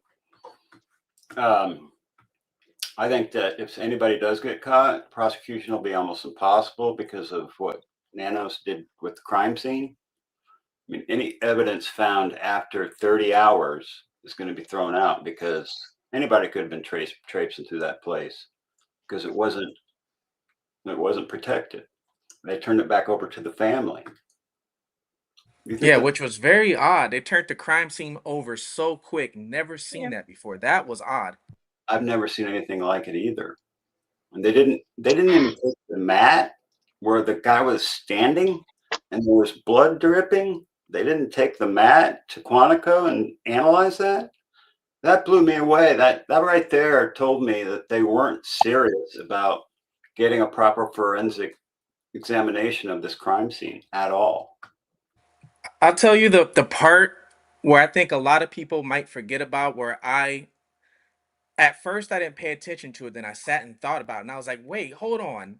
So when Brian Enton was interviewing the neighbor, and the neighbor said the two that they think FBI agents came to their door with Yeah. the FBI hoodie on. That's all they had. They didn't show credentials, just a hoodie, and said, do you have a pacemaker in your garage?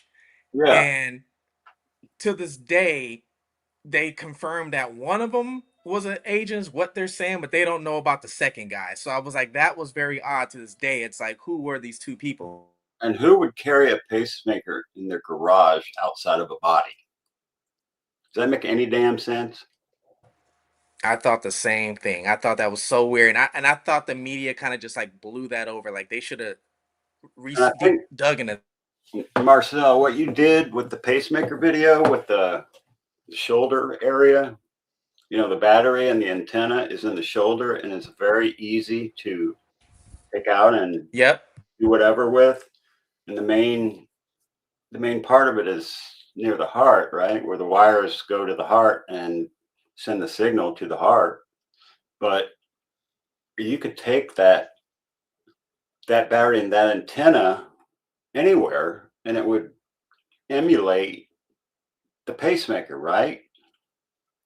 Like if you had the base station with you, you took the base station and the pacemaker, you could do anything you want with it. I thought that was very interesting. Yeah, I thought so too.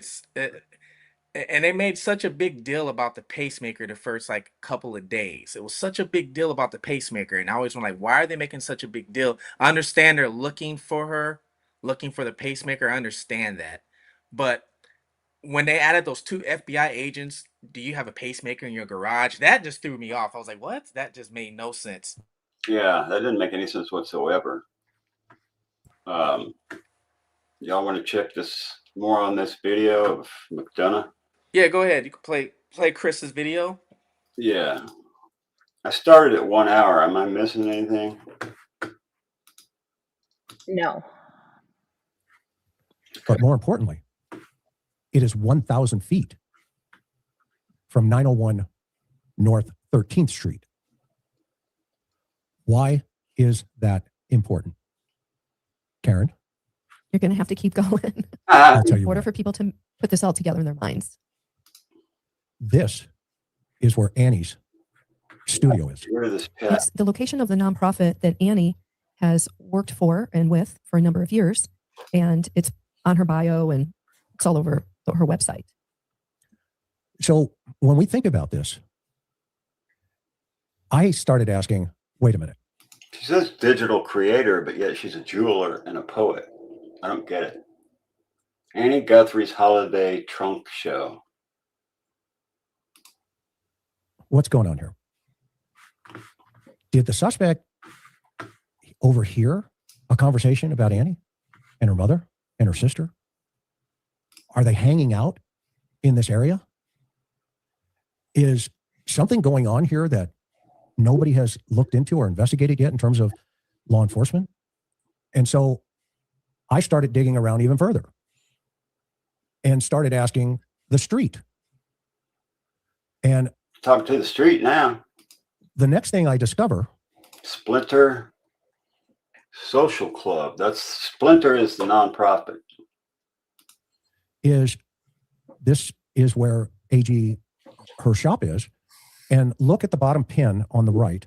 That is her shop, and the park is within 1,000 feet. But here's what's really, really interesting. Between that shop and that park, guess what? There's a dealership, car dealership, or chop shop. Is an auto dealer. So like the crackheads are renting cars. Oh. I mean, when they come across the border, not only do they get a hotel room and a credit card, they also get a free rental car from this place right here when they come across the border. And the crackheads are running cars. The crackheads are renting cars, dressing up, going to Walmart, stealing. They didn't even pay for the shit. They just stole the mask and the damn crotch holster and the backpack. Check this out. Are a tragedy and they shouldn't have to exist, but they are the better alternative than continuously pushing people around. Dozens of people are out on city streets after being removed from their encampment in Midtown. It's the latest development as Tucson leaders work to clean up homeless camps, and that effort is coming with pushback. The city says 80 people were living near Estevan Park near Speedway and I-10. The city says they worked to give them options before clearing out the area, but now there's concerns of another camp growing just down the street. 13 News reporter Shelby Slaughter is at the new encampment that just popped up. In California, the homeless industrial complex is a money-making machine. The more homeless people they have, the more money they make. So getting rid of homelessness is the opposite of their goal. Their goal is to have as many homeless as possible so that they get federal dollars that they can steal from the taxpayers. Is what's happening in my state. Here off of 13th Avenue, you can't miss the dozens of tents lining the street. Residents tell me that this encampment popped up right after Estevan Park was cleared out last week. And on Thursday morning, the 27th at 5 a.m., the city came in and swept the encampment. So pushed everybody out and bulldozed the wash. Natalie Wynn, owner of the Splinter Art and Community Fund, says the city forced the people out of the park, leaving them with nowhere to go. So they ended up here on her doorstep. She says forcing people to move doesn't solve the problem, but rather just pushes it on someone else. Now, That's right. Try sending them to rehab or do something constructive. Give them a job, give them a purpose, give them something to do. That's how you get rid of homelessness. You don't enable it or just push them out and put them somewhere else. That don't make no damn sense. They did here's this an interesting piece of this. Milwaukee though too. We had a whole like homeless encampment underneath one of the bridges, and they were just like, "You got to get out of here." Well, they're gonna go somewhere. They're Yeah. still gonna go somewhere. You're not helping them. I'm going to do some pieces on homelessness in California. Down about 45 minutes from me is Santa Cruz, California, where homelessness is rampant, right? Because the weather is pretty nice. It doesn't freeze, and it's not as hot as it is down south. Well, down south is worse, but there's a little place, soup kitchen type of place over there by Home Depot. Wait, no, by Costco in Santa Cruz. And the homeless people like hang out downtown, panhandling, like playing guitars and or doing whatever down there to make money. And people give them money. I've actually met people that were like former CEOs of freaking businesses, homeless people down there that just decided to check out of life, and they're homeless by choice, not by circumstance. So most of these homeless people are choosing that lifestyle. They want to do drugs and they want to party and just not have any responsibility. And if you can enable that through these nonprofits, then a lot of people are going to go that route. This puzzle.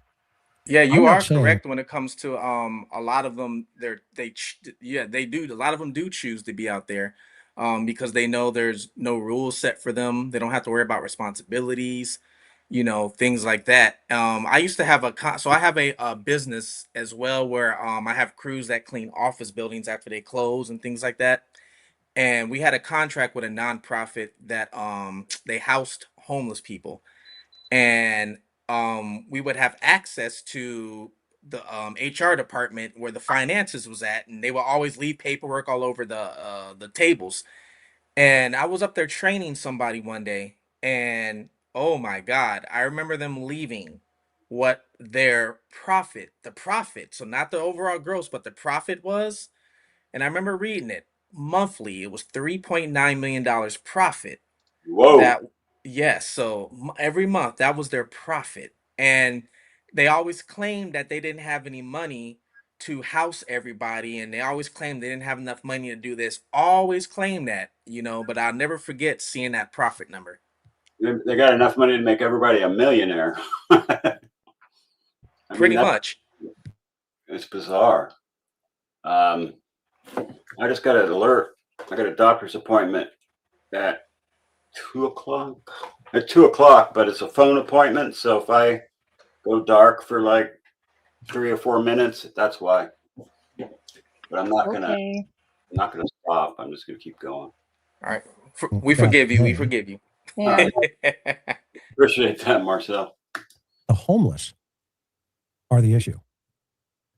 I'm saying that if you potentially are the mindset to be Porch Guy, that's where you're going to find him, in that type of environment. I disagree with that. I think Porch Guy was chosen because he didn't have a record and because his DNA is not in any database. If you're smart and you want to get away with something and you're the chef, the waiter is going to be clean as a whistle. You guys agree? Yeah, it would be smart to find someone who's not in the database. And yes, Cass, we were just talking about nonprofits and how much their CEOs make, you know, like Red Cross and Goodwill and all of that, where, you know, I said if you take over 50% of what you know, bring in for your charity and give it to, you know what I'm saying? Like if you're paying people out or you're expensing over half of what you're getting in, you don't even have any business running a nonprofit. But yeah, no, I agree. Somebody just emailed me a picture of Sue Ellen, I think. No. No. Yes. I'll pull it up in a little while. Who yelling? So as my sweetheart knows, I like to go to places at night and during the day and when the sun's going down. And so I am going to show you that I went out there and I started looking at some of the elements there. And what do I mean by that? I had a case years ago. Her name was Rebecca Johnson. And in that particular case, it was a mother with 3 children. She disappeared. And she was murdered by 3 individuals, meth users, tweakers, all the above. They looked exactly like that environment we just saw in that news report. I spent over 3 months in that environment, talking. And I thought to myself, okay, has the sheriff, has Tucson PD, has anybody been flushing this neighborhood? If I was a streamer in Tucson, rather than hang out at Nancy's house, take the pictures of Porch Guy. And I know Monks just did a thing where you can screenshot his drawing and start poking the bear in that. Problem is, it's like, I don't know, 75% of Mexican guys look like that. With the beard and a mustache. I mean, how do you, with what we see on that Porch Guy thing, even Monk's thing that he did, I mean, it looks like the beard and the hair, the facial hair looks fake to me. It's funny you said that it looks fake because I've been saying we don't know if this guy had some sort of a, what you call a flesh mask underneath that mask. Because if he had 2 gloves on, why wouldn't he have 2 masks on? I've always said that. I think you're right. I mean, I actually did a video, a live stream where I showed the person, a woman coming up in the video of a woman that looks just like a regular chick with short hair. And she pulls the thing from her boobs and everything. She pulled the boobs up over her face and she was a completely different woman underneath. And it's not expensive to do either. I mean, No. I mean, there is a case, there's actually a case where the woman was murdered and the guy tried to get the insurance money, and it had happened to a previous wife of his, but he either bought or hired someone to buy a mask that looked just like her. So it looked like she was walking in and dousing the place in gasoline and lighting it on fire. But I think Monk's picture further verifies, that's what I was trying to say earlier, further verifies that, because the eyes are so sunken that it leaves space for that. Do you know what I mean? It's like there's distance, that mask distance, so the eyes are more sunken in. Do you remember the video I did where the guy had a latex mask, a black guy, latex mask on, and he was robbing banks? And even, he was a white guy, but he had a black man's mask on. He always wore sunglasses and he robbed banks. And so they picked a black guy up that looked just like the mask, and they arrested him. And his own mother said, yeah, I saw my son robbing that bank. And it turns out it was a white guy in a black man's mask. I mean, their own mother couldn't tell the difference. That Oh area. yeah, it's common thing for them to use mask like that. Actually, Yeah, to the CIA, very common. the CIA's wardrobe department is unbelievable. They can dress up and make themselves look like a 90-year-old man, all hunched over with a cane, and underneath is a young chick that can run, you know, a 5-second freaking quarter mile, wherever it is. Oh yeah, And so yeah. Yeah, you could really do anything you wanted. Talked to some of my folks and learned that Tucson has what they call Bravo teams. Yeah, Bravo team.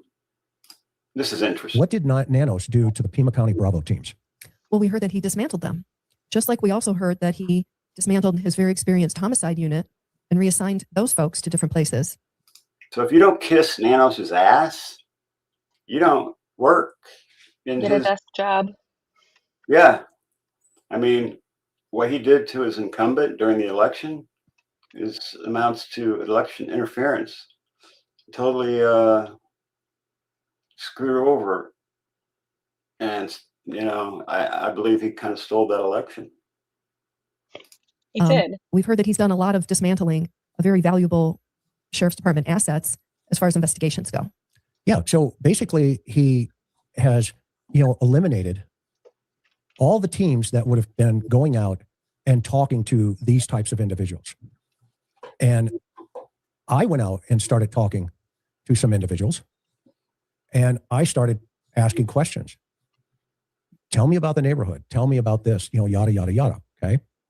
And it's amazing what a cold bottle of water will do when you have what they call jonesing, or somebody's chasing the needle, or they're chasing the pipe. Okay. And you understand that they're in need. Well, these are the kind of people that they don't need water, they need drugs. That's what they're after. And that actually goes back to my point about, would you go and get a crackhead out the park? Because he just said it's amazing what a cold water would do. So Yeah. if he's back out in the park smoking crack, because that's where he's going to go back to, and you need to get some information, and he's in a dire need, and you got some cold water, he might give you up. So I think if you had a little fent, he'd probably give it up quicker. I mean, how reliable is someone who's strung out, though? Like, how reliable are they to actually do it and do it in a sober enough degree where they're not just going to, like, nod off right in the middle of trying to do that? I mean, I don't know. Tell you anything you want. That's why torture never worked. Yep. Because when you torture people, they'll tell you anything to get you to stop torturing them. Mm-hmm. That's why, if you ever heard of a guy named John Kiriakou, former CIA, he blew the whistle on the torture program, and they went after him, and he's threw him in jail for blowing the whistle on the CIA torture program. And he even said, he got more out of the terrorists when he treated them good than anybody ever got out of the terrorists when you tortured them. That you just can't, there's no reliable information you're going to get. And it's the same thing that happens with false confessions, though, too. You sit there and interrogate and badger and badger and badger, and then It's like did I do that? I don't know. You remember the Oh, Delta? yeah. Remember the I've Delta? seen that personally with the false confessions. I've seen that personally with people where they would, like you said, badger them and then just use psychological. Even same thing with the lie detector test. They'll use Mhm. that to try and make you do a false confession, to make you believe that you're, oh, maybe I am lying, or I've seen that plenty of times. Yeah. Mhm. It's crazy. It's not reliable. would fit. I mean, just keeping somebody in an interrogation room for like 12 hours straight and just keeping them awake, and they'll tell you anything basically to get out of it. Come on, we know you did it. Just you know, you want to get it off your chest, don't you? And finally, they're like, Oh, yeah, I've been there. Oh yeah, "Get the I hell know out of you. here!" Oh yeah, you were a Oh, fugitive. yeah, I've been there. When I turned myself in after being on the run for all those years, I was interrogated for 4.5 days straight. Oh They my had God. 4.5 days straight in an interrogation room.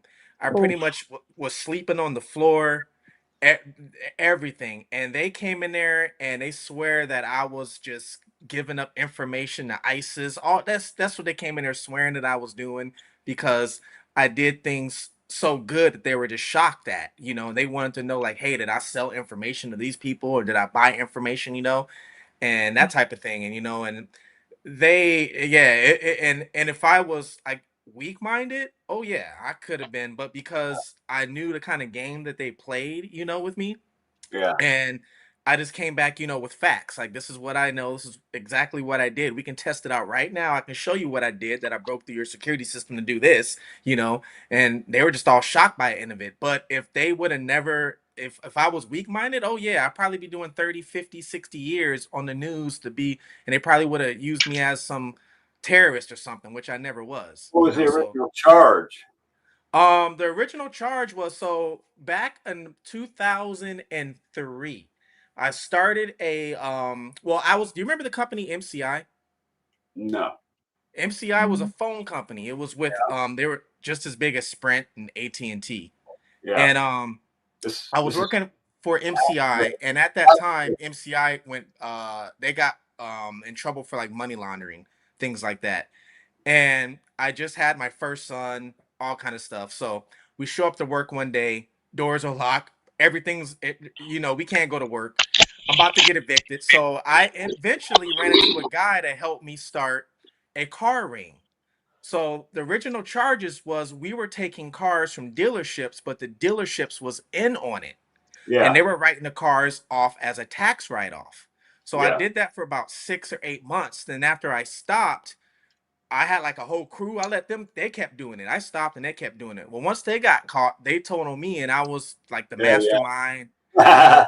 and all that type of thing or whatever. And they linked everything to me afterwards. Luckily they never didn't go federal, luckily, but um I ended up going to, and this was like the first time I ever got in trouble too. So they ended up sending me to a prison actually, but they ended up sending me to a boot camp prison.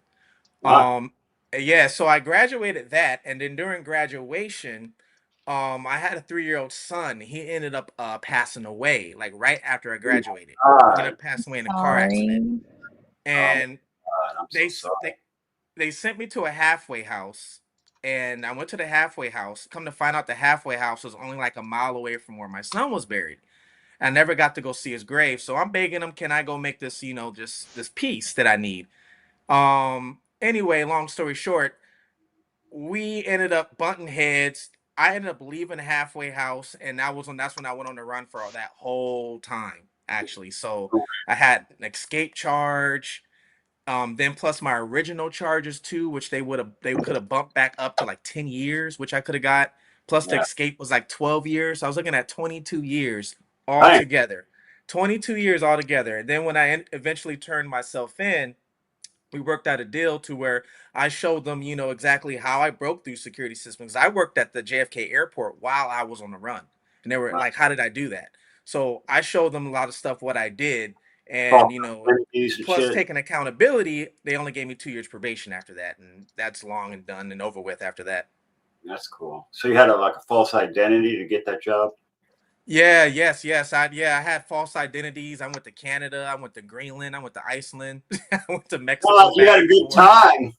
Yeah, man, I was living life. I went to Mexico back and forth. That's why I know about how easy it is to cross that border in Tucson, because I was in Tucson crossing the border, but I was using the underground tunnels doing it, actually. Especially if you did it through the Indian reservation. Yeah, I know about the reservation, but I never stepped foot on there. So I never went on there. I actually went through underground. There's a couple underground tunnels that I don't know if they're still there. I believe one is still there through a contact I have, but I was using some underground tunnels going back and forth, Right. conducting some business of trying to survive pretty much, really. Right.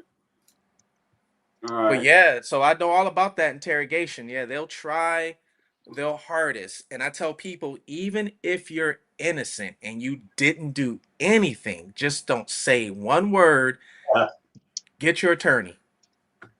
exactly. Mm-hmm.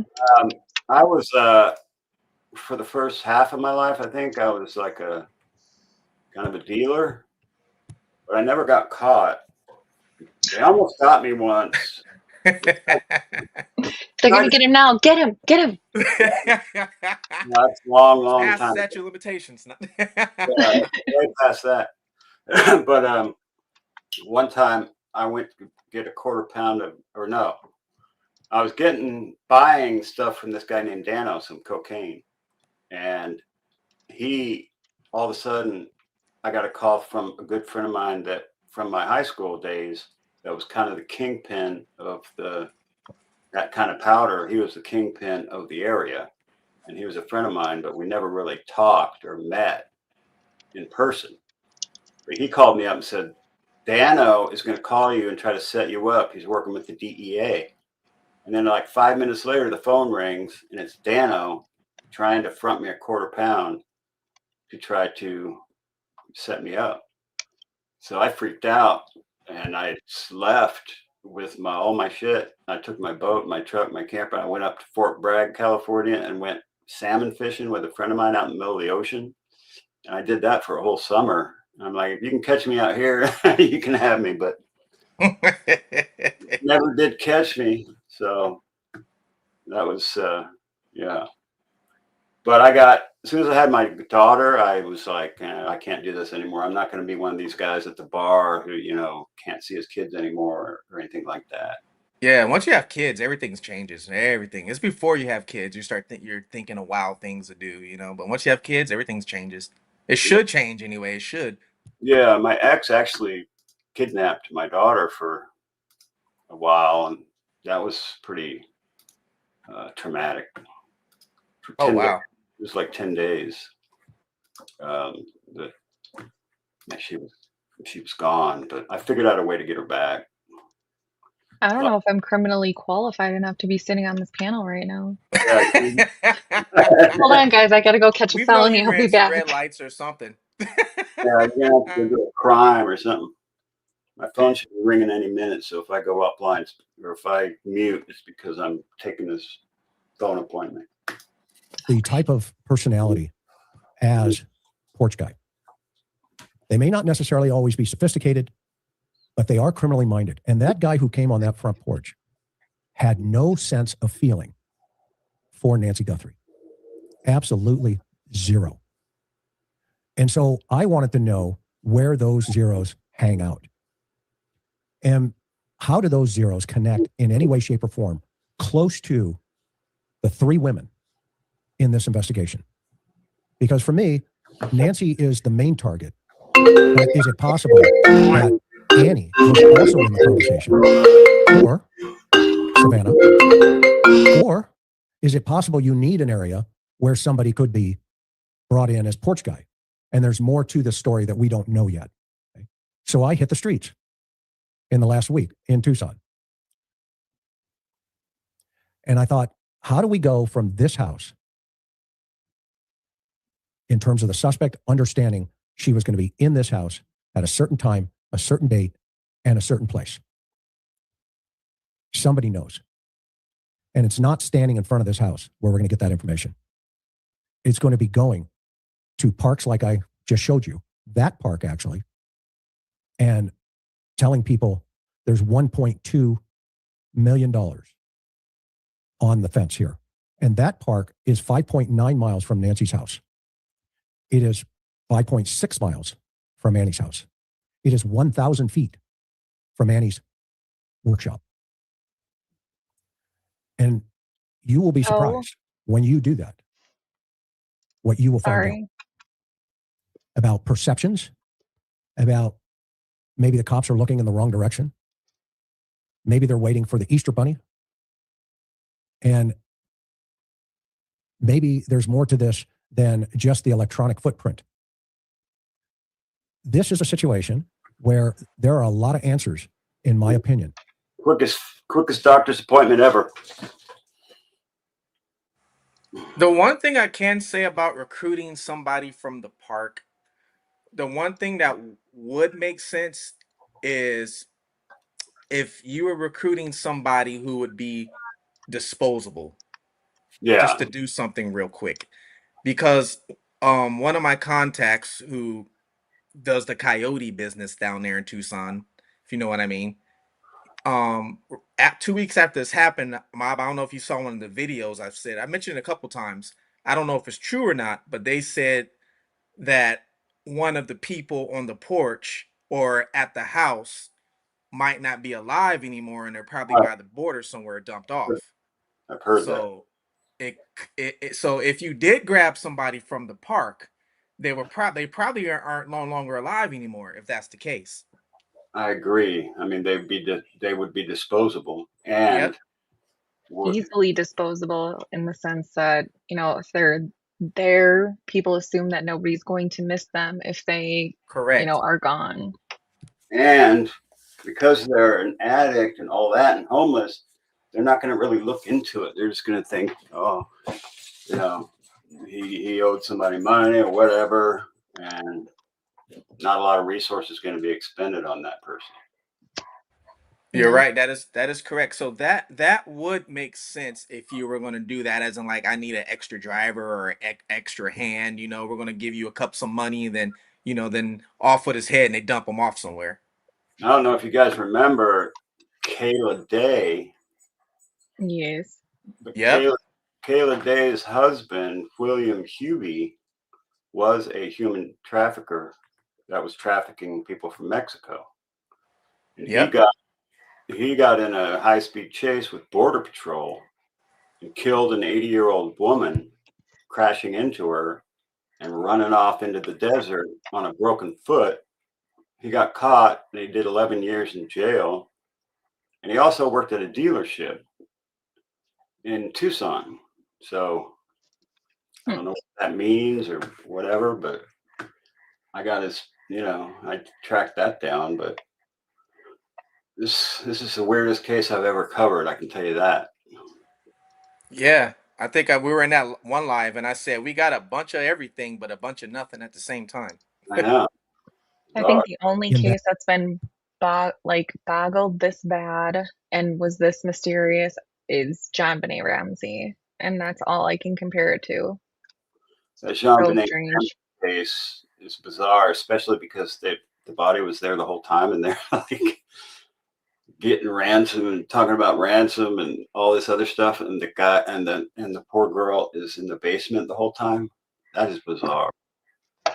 One of my viewers said they should be looking if someone died recently. The only issue is if it was somebody from the park who's a drug addict, they will probably be no reports of them missing or anything. Right. Exactly. That geographic region. Karen, thoughts? Let's show the video so they can take a look and see what we found. Okay. So we went from this house right back down to the park. Let me show that here in a second. In my mind to, let's try to find the waiter. Now, if you'll notice that sign behind me, okay, that is an auto dealer. They sell cars. They probably let you borrow them too. They let you borrow them. Come on, man. I don't think When I first heard that, I cracked up. I was laughing so hard. So wise, Chris. Yeah, I mean, now if some crackheads are running the place, maybe that's, you know, here, give me $50 and you can take the car for a few hours and bring it back. I don't know. Possible. Now I didn't look up who owns it, but I just quickly looked up the dealership. Yeah. They do have a 4.9 rating on Google. I didn't see anybody you know, saying, hey, they let me rent the car or anything like that. That part I didn't see. But they do have a very high rating on Google, if that matters. 4.9 out of 5? Yeah. Oh, that's not bad. Out of like 50 or 60 reviews or something like that. Actually, I can look it up right now. I remember the name of it. All right. Same crack car rental, Mr. Rooster says. Property of the workshop. And at the end of the street here, it's in the same area of it's the park. The park is right next door. And so I thought I'd go talk to some of the folks, for lack of a better term. And this is the kind of area where you would actually find that waiter. Let's say, hypothetically, this is a situation that, involves more than one person. And, when you come out here and you see stuff like this, it does make you think about, the type of people that potentially could have access to Nancy Guthrie. Now, believe it or not, this area here is the actual nonprofit that one of the family members supports. As you can see, this is a pretty interesting area. That little house right there looks like that definitely looks like a crack den right there. And what is that the one? Why does that look so familiar to the one that they did just do a drug bust on? This There was thing? one not that long ago that 857 was at where they took down a house. I haven't seen that. Oh, let me look into it. Okay. As a whole, there's a park behind me over here that has a lot of homelessness, a lot of drugs. There are needles. There's all kinds of stuff open, here in this environment. Now, one of the things, remember, we talked about in the victim risk continuum is what they call the, situation, environment, circumstance, low, medium, high risk. We talked about, remember, a contact point. There has to be a contact point. And I come from the old school where we solved homicides long before DNA, long before cell phone towers and all this other stuff. Those are great tools. Don't misunderstand me. But you've got to get on the street and you've got to know where to go, how to go, and how to get there. And you've got to understand what the circumstances are and empathize with people living on the street. You just can't drive by them and say, thank you very much, or sit at a desk with your computer screen on and expect leads to come flooding into your office or watch YouTube and go, yeah, I think this is a wrench attack. I'm going to tell my investigators to go out there. Okay. When stuff like this is sitting under your nose. Hey man, you guys, there's 422 people in the chat. If you haven't subbed up, sub up. Get us to 5,000. That'd be awesome. Yeah, actually, all my viewers go sub help Mob. Go to Mob and hit MAB, subscribe on his MAB. channel. Help MAB. him out. Mob's a different channel. This is MAB. Oh, MAB. I'm sorry. MAB. MAB Investigates. I said Mob. Mob, This is over my to MAB channel Investigates. too. Oh yeah, Check 'em out. Little Clues. Pretty Little Clues. Also go Yeah. sub them. Yes, Pretty Little Clues as well. Help her out too. The one thing he does say in this video, which I do agree with, is you do have to, certain these cases have to hit the streets. Yeah, I agree. You have to hit the streets to talk to people, to get information, whether it's from homeless, whether it's from other criminals, whether it's from whoever's in the street. If let's say if it's a gang that's involved, a lot of times if you can get in with the lower level of the gang member who feels he's being shorted or something like that, he'll give you some information. Yeah. Yep. Totally true. Where you have the daughter of a kidnap victim in an environment that's loaded with criminals, just loaded. And I'm not talking a few. I'm talking the other night, just recently, they had a shooting in the park that I'm at. The guy's dead. Let's not forget that on the night of Friday the 13th, when Luke Daly got arrested or detained, 2 people were hit by cars and died. Yeah, Dolly came up on that, right? Yeah, he ran up one of them thinking it was the scene, and he ran up on a deceased person. Oh, and Elena Moore, her autopsy results are in. What's that? Elena Moore, the lady that was missing. Oh, yeah. Was missing. Her autopsy results are in? Yep. How did she die? Says did not find any immediate cause of death, revealing no evidence of trauma or external injuries. I can read. There has to be they don't know. There has to be a cause of That death. made no sense at all. That made no sense. So the coroner states that the autopsy did not identify an immediate cause of death, revealing no evidence of trauma or external injuries. Well, she didn't just walk out and DFO, fall out. They don't have the toxicology back then, huh? No, it usually takes a couple weeks, doesn't it? 2 weeks. 2 weeks to a month. Yeah, it could take a while. So it'd probably be on the toxicology then, we would think Yeah. anyway, if that's the case. I would think it'd be in the toxicology report that the cause of death. Thank you to whoever said that in the chat. I can't remember who it was, but someone in the chat said it. Okay, cool. So one of my viewers said there is no way any dealership here in Tucson would allow anybody to borrow a car unless it was a big dealership and you were borrowing a car while yours was getting fixed. I haven't found one yet. Now, I knew this chick that was pretty promiscuous, and she would like sleep in with somebody at the dealership, and that guy let her take a brand new car and just took it, and they reported it stolen, but I guess they had a different plate or something on it. And we were like going to a concert in that vehicle, and she was saying, you know, this is stolen from the dealership, but the guy never got busted or anything. They just got away with it. One time I had a ex-girlfriend who was coming up to my place. I lived in the mountains in like Boulder Creek, California. And she was drunk and she was coming up to get some meth, right? And she rolled her Toyota 4Runner on the way to my house. And I had a trailer. So I ran down there and put it on a trailer and brought it up to my house. And then I contacted the insurance company. And I said, why don't you guys just sell me that vehicle? And they wanted to, you know, they were giving me a problem, right? So I said, well, I don't know if you know anything about Boulder Creek, but I'm just going to put this thing on the side of the road. And by the time you guys get to it, there's going to be nothing left of it. And so they went ahead and sold it to me for a really good deal. And then these guys called the Flying Hawaiians came up to my house and said that they could fix it. So it still drove, but it was totally smashed on the top. So they took off and they came back with a brand new 4Runner with the plates of the old one and the VIN of the old one swapped into the new one. I gave them like a half a gram of meth and they gave me the brand new 4Runner.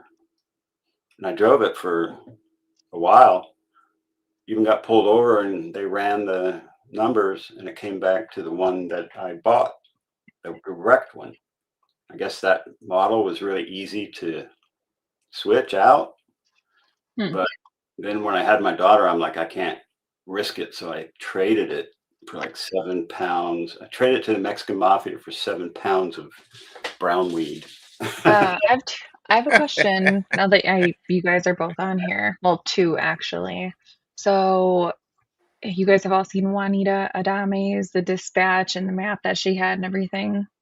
Yeah.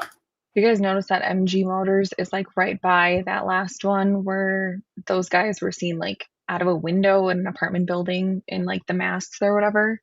Oh, you're talking about the kid that called in, the 3 guys with the mask and the gun, or 3 or 4 guys with the mask and the gun? Mm-hmm. So MG Motors is right by there. And what was the other one? Oh, Patricia Marcel from Fugitive TV. Fugitive TV. Oh crap! No, one again. No, it has to do with Luke Date or LD. Oh my god. So you're talking about MG Motors? That one is next to. Zach. It's not far from that last arrow that she had on her video. So Okay. Zach from Jordan says he wasn't in the country. That's what I was going to talk about. You're so good. So Harvey came out and he was talking when he brought up the guy that was emailing them. Mm-hmm. And he was saying that this guy wanted to make it very, very clear that he was not involved, that he's been out of the country for several years. Well, which I was interesting. on the stream when Sleuth was firing questions at him. Remember that? And he said he wasn't in the country and he was in Jordan. But if you look at I saw another video that was going over his Facebook from like 2000, I don't know when, but it showed some inconsistencies in that story that he may have been in this country. So I don't know. But he does, I mean, Sleuth Intuition like put the Luke and Zach right side by side with the mask, and they looked pretty close. But anybody would probably look close, right? Because you can't see shit under that mask. And when I started doing the research on this particular area, I said to myself, bingo, we're into something here. Is it possible this guy is associated with the nonprofit group, i.e. not that they work or connected to them, but that they go there because it's open for events. There's all kinds of stuff that would open up the possibility of somebody going, overhearing, knowing, learning about Annie's life that could connect it to Savannah's life, that could connect it to her mother's life. There's a lot of connection, Chris. Everybody see where I'm going here? Yeah. And in between this, you just happen to have a car dealership that sells cars, okay? Kind of like, off the side kind of thing. So my question was, can you borrow a car? Can you take a car on a test drive? And if so, nobody would know better. And what kind of car are they looking for on the video? How many cars are in that area there inside of, this particular car dealership? You borrowing a car at 2 o'clock in the morning? But what's his point with how many cars are there? It doesn't make See if they notice if one's missing? What is he trying to say? It's kind of throwing mud at the wall, seeing what's All right. I don't know. Got it. What makes you think? It does make you think. This is the type of environment that if there was a waiter in this case, if I was investigating this case, these are the kind of things that I would really want to break down and get into. And so, that said, I don't know, I just think it's interesting. I'm going to go see if I can talk to somebody. So I'm not going to name her name, but I started. Now there are people who are genuinely homeless that ran in, like their husband died, and they couldn't pay the rent, and they got kicked out, and that's the kind of situation. But those are rare. Well, right. Not every homeless person is homeless because of, choice or addiction or anything like that. Sometimes it happens to normal people. It just does. In my area, if you follow one of these panhandler people that are at stoplights or whatever, you Make a lot of money. Yeah, you follow them home and they're in a nice house. They get in a freaking nice SUV and they drive home. They make more money than they're working. Shaking the trees. And I went down to the end of the park as well. And I started asking questions. This poor sweet woman here, she's obviously suffering. Lots of issues going on here. But you know what? They have the best information. And it takes individuals like this to start feeding you information about homicides. And that only makes sense. She's in the neighborhood. She sees a lot going on, right? And probably most obviously people there aren't reporting on other people's crimes. So she's going to. That's a nice stack job that she's got on the top of there. I was going to say that I don't think she's going to drive with that stuff on there, is she? Looked like she's just all sitting there. Did I tell you about the wood that flew out of my truck yesterday? I had 62 pieces of 1.5 by 1.5 redwood, 12 feet long, all bundled up in my back of my dump truck. But it was kind of, the bottom of it was at the bed and the top of it was over the cab of my truck. And I was driving home from Home Depot and I couldn't see out the back because of wood, right? I turned the corner, I was almost home. I look out the back and there's no wood in the truck. I'm like, oh shit. I just had gotten off the freeway, right? I'm like, oh my God, did I kill somebody? Oh my God. So I turned around and went ripping back and I see this car pulled over, I don't know, a quarter mile from where I turned around. And there's all the wood on the side of the road, safe. Didn't hit anybody. I was like, God was watching after me yesterday on Father's Day. I'm telling you that right now. Yes. Wow. Happy Father's Day. Yeah, I had an adrenaline dump. I was like, both of you. Yeah, it's crazy. And people like her are going to be a wealth of information if the cops go down and spend the time and talk to people. It's old school. Yeah, the Bravo teams, or what we would call crash units, where I'm at back in the day, or special enforcement SES. I gave her a bottle of water there, as you can see. Chris has got the weapons, the bottles of water. It's his info. Cold bottle of water, because it was hot. It was like 102 degrees. And she's just trying to make it. She's just trying to do her thing. But at the same time, those are the kind of things where you start getting information, and if you're going to solve a case, you've got to leave the house. You've got to leave. Okay, we know all we can about, Porch Guy, but you've got to get out into the street. And I was really disappointed. And we're going to talk more about this on the second piece of this on the next episode. Now, Marcel, have you heard? I did an episode on Wi-Fi signals and how you can tell just based on that Wi-Fi signal how many people are in the house and which room they're in and all that kind of stuff. All based on strength of the signal, and they can map that out and get a lot of information to actually sell a service. I don't know what it's called, but you can actually walk into a room and the lights go on because of the Wi-Fi. Can tell which room you're in based on the signal. Like Bluetooth. Oh yeah, it's even because I talked about it in one of my episodes. Even like the router will store your IP address in your router. A lot of people don't know that. So you walk into a friend's house, use their Wi-Fi.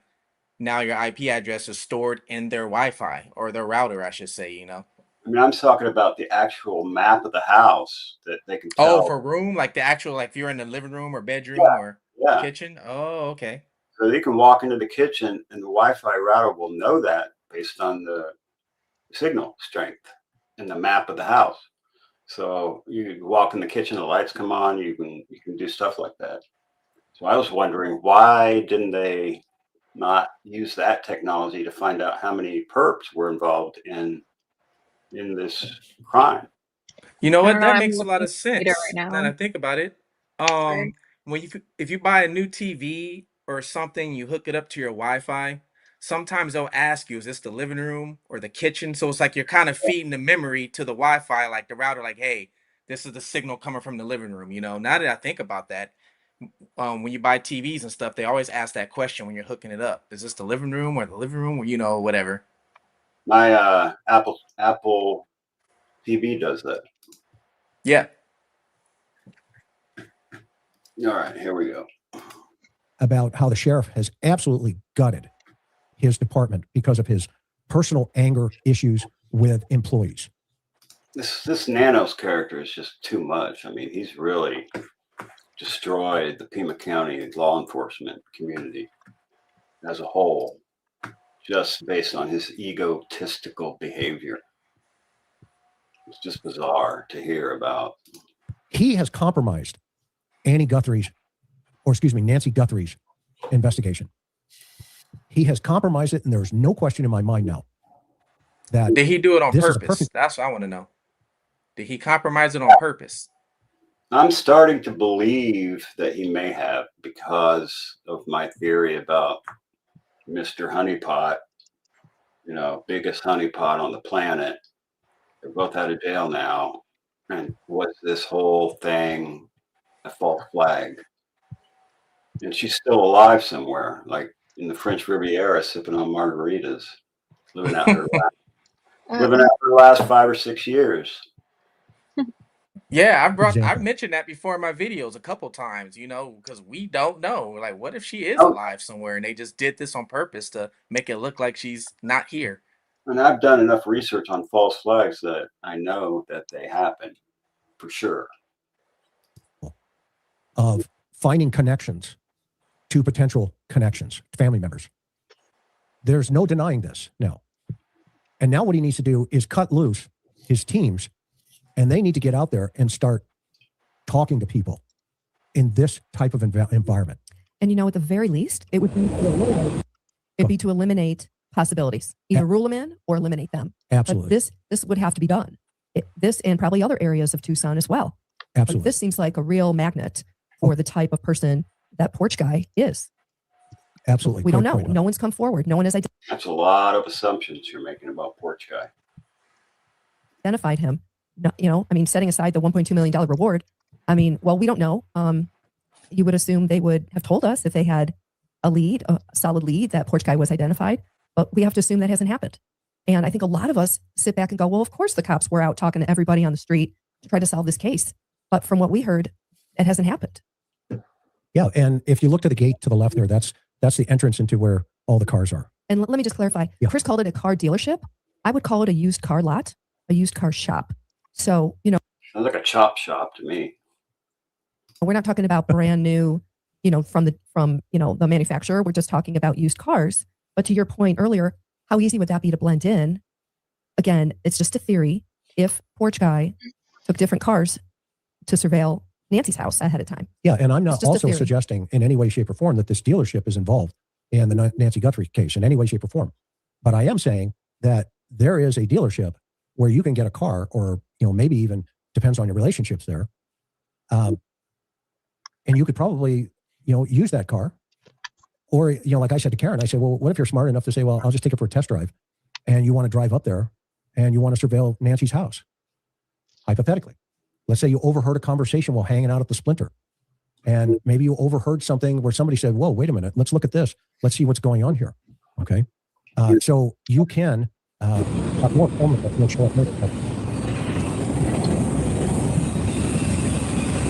If you look over to the right, they're doing drugs at that car as I'm walking up on them. They're slamming the needle. And this guy over here on the left, I was really worried about him because you could tell he looked dehydrated. And I started walking up there, but I cut the film. And I turned around and went back, got some water. He's going to pull his bottle of water trick again. Gets all the info he wants with that damn water. Oh my gosh. And I I'm can't going up to even. hand. What? So, this video, I had to put these on. I was like, I just keep rolling my eyes because I don't get what he's getting at, this whole thing. And he's going around, he's like, look at this dealership, look at this, and this is where this is, and this is how many feet away, and homeless people live here. But it's okay. He's trying to paint a picture, overall picture of the area, the park, the Nancy Guthrie. I think he's trying to really insinuate that A&T have something to do with this. It sounds like to me. I think it's the overall theme, but it's like, oh, look there's a burger place over here. I wonder if the perp got hungry after they left the house and then they stopped at Burger King. Do you Funny. I get what he's doing. Like he said, he's trying to paint the scene. He's trying to tell a story, and he's trying to just give those extra details, like reading a Stephen King novel. So I I definitely get it. Say if he's hungry, he stopped at the burger place. Name is water. Was it a chef or the waiter? Let's see. Let's go to the restaurant and find out.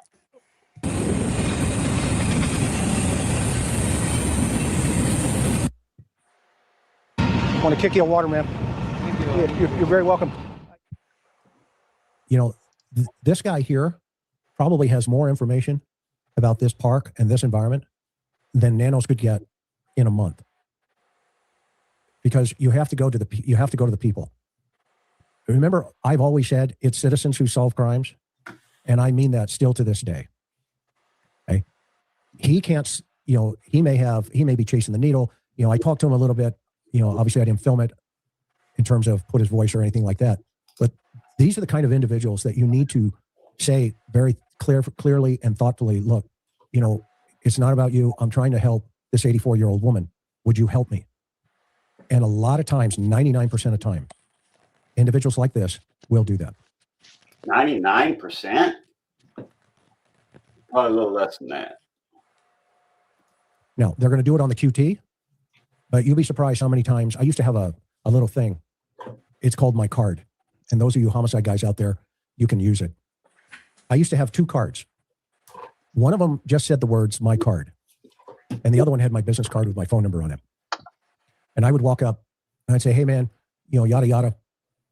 Can I talk to you about something? If they go, no, whatever, right? I said, well, no problem. How about if I give you my card? And I'd hand them that card that says my card. And they'd flip it over and they'd start cracking up. Okay. And I said, now, here's my other card. I know you'll never remember why I want to talk to you, but you will remember the guy that gave you. Yeah, right. The old Guthrie tricks. Columbo. Oh, that's funny. My card. When you change your mind, I'll be around and we can talk. So if you look to the left here, when I pan back, There's the druggies right there. See that crew up there? Oh, over here. Partying. Sounds like Tucson is just a party place, man. A lot of rugs. Well, So I ASU found is you. the #1 party college. I just found who owns that car dealership. That's what I was doing over here. Yeah. They also own a transportation company dealing with freight as well. Yeah, so they've been owning the car dealership. Let's see, for how long have they had this for? They've had a Tucson Future Classics, and it looks like they've had it since 2023. What is it called? Tucson Future Classics, LLC. LLC. Yep, Tucson Future Classics. You will see it. It'll give you the It's like on 13th Avenue. That's what it shows. Do you have the But owner? the owner, Yeah. Brian Field. Not Fields, just Field. Okay. Just one field, not multiple. Yeah, just one field. Then he also owns a freight company too, A lot of called times Pigeon when you Post have, Freight. a lot of times when you have an LLC, they can own other companies. Yep, because I do. An S corp it's not that way. I had 3 S corps, and I just now started a 501c3. Okay. For my MAB Investigates Foundation. So everything on my channel is going towards helping out like people with missing loved ones, like veterans, that kind of thing. And I just got my letter a couple days ago verifying that I got the 501c3 exemption. Now I got to just start a bank account because I haven't touched nothing in my channel yet. I can put all that money in there, and then I'll have a website with open books so everybody can see where their money goes. Unlike most freaking 501c3s, you know what I'm saying? Hey. Those are the kind of folks that know so much about about finding Porch Guy. So again, this would be an area where you could actually hire the waiter, in my opinion. So this is the car shop. This is one of the entrances into Annie's shop. And look how close they were. I walked from her shop to the park. What else do you know about that park, hon? I mean, it's proximity. It's a little hard to tell on our video, but it's all right there. You guys saw the train tracks. You can see where this building, it's called Splinter Collective. It's a nonprofit. It's where Annie has her jewelry shop. And then you can see the rest of the neighborhood. And, obviously the park in particular is a huge troublesome. It's a blight on the city of Tucson. I mean, there's tons of news coverage about, and we just played a tiny clip of it, the homeless encampments that, were moved off site. As we already said, it's a hotbed for criminal activity, and it's a conundrum for the city. They've been dealing with this for years. Again, as far as investigating Nancy Guthrie's case, this would be, to Chris's point, an obvious place to spend time to try to get intel to figure out who Porch Guy is. And you can't be afraid of it.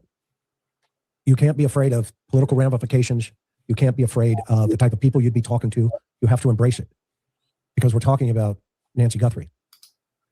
And so connecting some dots here, I thought to myself, okay, I've accomplished goal number 1. Is the neighborhood, i.e. Nancy's house, do I think that neighborhood was familiar to the suspect? So the number 1 question he had in the beginning was, why Nancy? And the answer to that question is because she's Savannah's mother. I mean, I can't think of any other, I can't think of any, what is this? I'm not going to say the channel, but did you see TGE gentleman went out to that area today talking to people? No, I didn't see that. Anyway, Yeah, it's got to be, it has to be the Savannah Connect. I mean, who else could it be, you would right? think, unless Tommaso and Annie did something really, really bad, out there that we don't know about or they don't want to say, but besides that, it would have to be connected with Savannah some sort of way. Yeah, so why Nancy? I think the answer is because of Savannah, just like Cameron immediately knew. Oh, yeah, he knew right away. It's because of you that your mom's gone, pretty much is what he said. Exactly. That's so nice. I've thought that, but now that I've been there, I know that. And so the second piece for me was, okay, dot number 2, I need to somehow connect or at least start looking in lanes, in directions that would take me to the type of person that would understand that connection. Where is that circle of influence? Where does it exist? And here we are, Karen and I, because this is a collective effort. Investigatively, here I am in front of this place going, hey, wait a minute. What's going on here in this neighborhood? And you guys are seeing it as we were experiencing it now. And so the next piece for me was there's got to be a Walmart nearby. Always a Walmart. Got to be a Walmart where they stole the stuff. 3 of them. Wouldn't you believe it? Yeah, 3 Walmarts. They sent one guy to each Walmart and they all stole the same thing. I think there's more than one guy wearing the same outfit because two of the people I got a picture of 2 people that look totally different and they're both wearing the same getup from that porch video. That's why I think they cut a lot out of it because it's definitely edited. You could tell where it stops. Oh yeah. Yeah. How much did they cut out of it? That's what I want to know. And how much did they got from the inside? Because Savannah said she got taken from her bed in pajamas with no shoes on. How does she know that? She had to have seen it from the camera. There has to be a Walmart nearby. And guess what? There's a Walmart nearby. Not only 1, 3. So your theory is Porch Guy would, if he's from this area or familiar with it or been down here, he would have then gone to one of the Walmarts to purchase the backpack and the other things that he wore on the video the night of. Somebody could have bought it there, and you would want to know who that somebody is. Within 2 miles of this area, there are 3 Walmarts. And If so he bought the the interesting part about backpack, this, I think they this would is call in him if he bought it. Tucson City proper. So this is the city of Tucson. It is not. If he bought the backpack, they'd have caught him. Yeah, because they all have codes, barcodes. Yeah. So they keep inventory of that. That's how people get caught a lot of times. They don't not knowing, and all they do is trace the take the barcode from a backpack that's already there, see how many have sold, and it's going to take a long time. But then you go over the video footage of how many people bought that. If anything did happen, I believe they might have stole it out of Walmart, but not bought it. You walk in Walmart, you grab the backpack, you get the holster, the mask, and whatever else, gloves or whatever. And grab a sub on the way out at Subway. Yeah. Get your nails done. Go into one of the dressing rooms, fill up the backpack with all your booty, and then you're out of there. And nobody. And with the way shoplifting is these days, they're instructed not to even interfere with shoplifters, I think. Stop and get your eyes checked out, the eye examiner, in the front too. I can do that too. Need a new pair of specs, 2 free, and $99.95. Then you got to make sure you have your receipt for when you walk out for the door checker as well. That's right. Misty drops another $9.99. So the question is that Adam over here? What's up, Adam? What's up, Mab? What's up, guys? Hi, Adam. Chilling. Watching. What the hell did I do? Oh, we're just going over the video from Chris McDonough. It's riveting. Riveting. What do you think about that video, Adam? Yeah, I checked that out last night. I mean, that's what I've kind of been saying from the start is the streets know a lot more than what you think they do. And if you get out and you speak with people, a lot of people are willing to talk, if you just offer them, a bottle of water, some food, I mean, anything. But that's what I haven't really understood all along. And Juice and I were talking about that last night is, and I think that's what he's going to kind of start getting back into is just going out in the streets and talking to people. You can find out some interesting things out there. Yeah, totally. All right, let's continue. Not Pima County Sheriff's Office. So the sheriff may not have even fleshed this out yet. But after tonight, he will, if he's watching. After tonight, I would suspect that just because corporate, you're waiting on corporate to send you something. You went to a Home Depot once, Karen. I did. Yep. It was a case many years ago that I covered as a crime reporter. His name was Josh Jenkins. It was a very horrific crime. He killed 5 members of his family. Yikes. And we learned that, and by the way, he was 15 years old, obviously extraordinarily troubled young man. Damn, 15 years old, took out the whole family.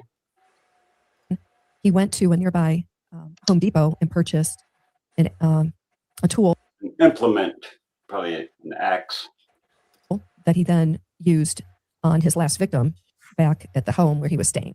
So anyway, after hearing all that, I went to the Home Depot and I actually talked to the clerk who sold the killer the tool, which, you know, was kind of a piece of the story at the time. And, you know, it's a really horrible case, but it's what you have to do, you know, from my lane as an investigative reporter, and clearly the cops as the investigators. So also around this area, like I said, within 2 miles, whoops. There are 3 Walmarts. Which is interesting because, again, if the suspect, if the perp and or perps are local, and if they bought the gear at a Walmart, they certainly had options. So now I want to take you a little bit closer to the evening, back to the same area. And this is the drive every single day that the sister of Savannah Guthrie takes to go to her shop. And you'll see it's a very industrialized, older neighborhood. It's a barrio. There is a lot of problems, as we've already explained. The barrio. But this is the area of going into that district. Brand new. A lot of homes were torn down. You know, a lot of what's going on there. Nice asphalt. Brand new. There's a tremendous amount of homelessness, but this is basically the hood. You know, this is very important to understand this, because this is the area where you're going to find somebody that will become Porch Guy if you needed a Porch Guy. Or if you are Porch Guy, you could overhear conversations with people in jewelry shops or something to that effect. And quite frankly, you know, who knows what the odds are, could or couldn't be at this point. But I'll tell you this neighborhood, I would take my neighbor, Mr. 6 Hour, with me. You know, I'd make sure I have him. Good old Siggy. I'd take Siggy with me. I always got my buddy with me too. With me. Including yesterday. Which I do. But I wouldn't go into this place in probably another hour when the sun's going down here with my wife. I would do it because I'm used to it. But she would say, hey, it's getting dark. And it's getting dark. You can see. Okay. But I'm driving every single day. And now we start seeing the cast of players come out to the left, walking. They're headed to the park. They're going to go cop dope. They're going to go slam. They're going to chase the needle. They're going to smoke the pipe. They're going to do fentanyl. You know, they're going to get their blues. Blue? And by the way, there's 507 What's a blue? fentanyl overdoses in Arizona. So Marcel, did you have any Second Amendment rights, or did those get forfeited? For carrying? Yeah. Yeah, right now, unfortunately, until everything gets expunged, I cannot. Yeah. Which sucks. Yeah, it does suck. I'm glad. But there's kind of like, I'm down here in Florida. So in Florida, there is some like loopholes you can get away with. So for example, you can carry an old school, if you pack it with powder, you can carry one of those. Like a musket? Yep, like a so muzzleloader. you can carry those. You can carry airsoft, anything airsoft weapons that take the CO2 containers. You can carry those too. Those or are you can powerful. Oh yeah, if you get the right one. I got a couple of those. So yeah, if you get the right one, I got those with the pepper spray balls and stuff. It's just as good. Yeah. And then also you can carry around, believe it or not, bow and arrow. Yeah. It's automatic. Little crossbow action. Yeah, you can do that. So some broadheads. Yep.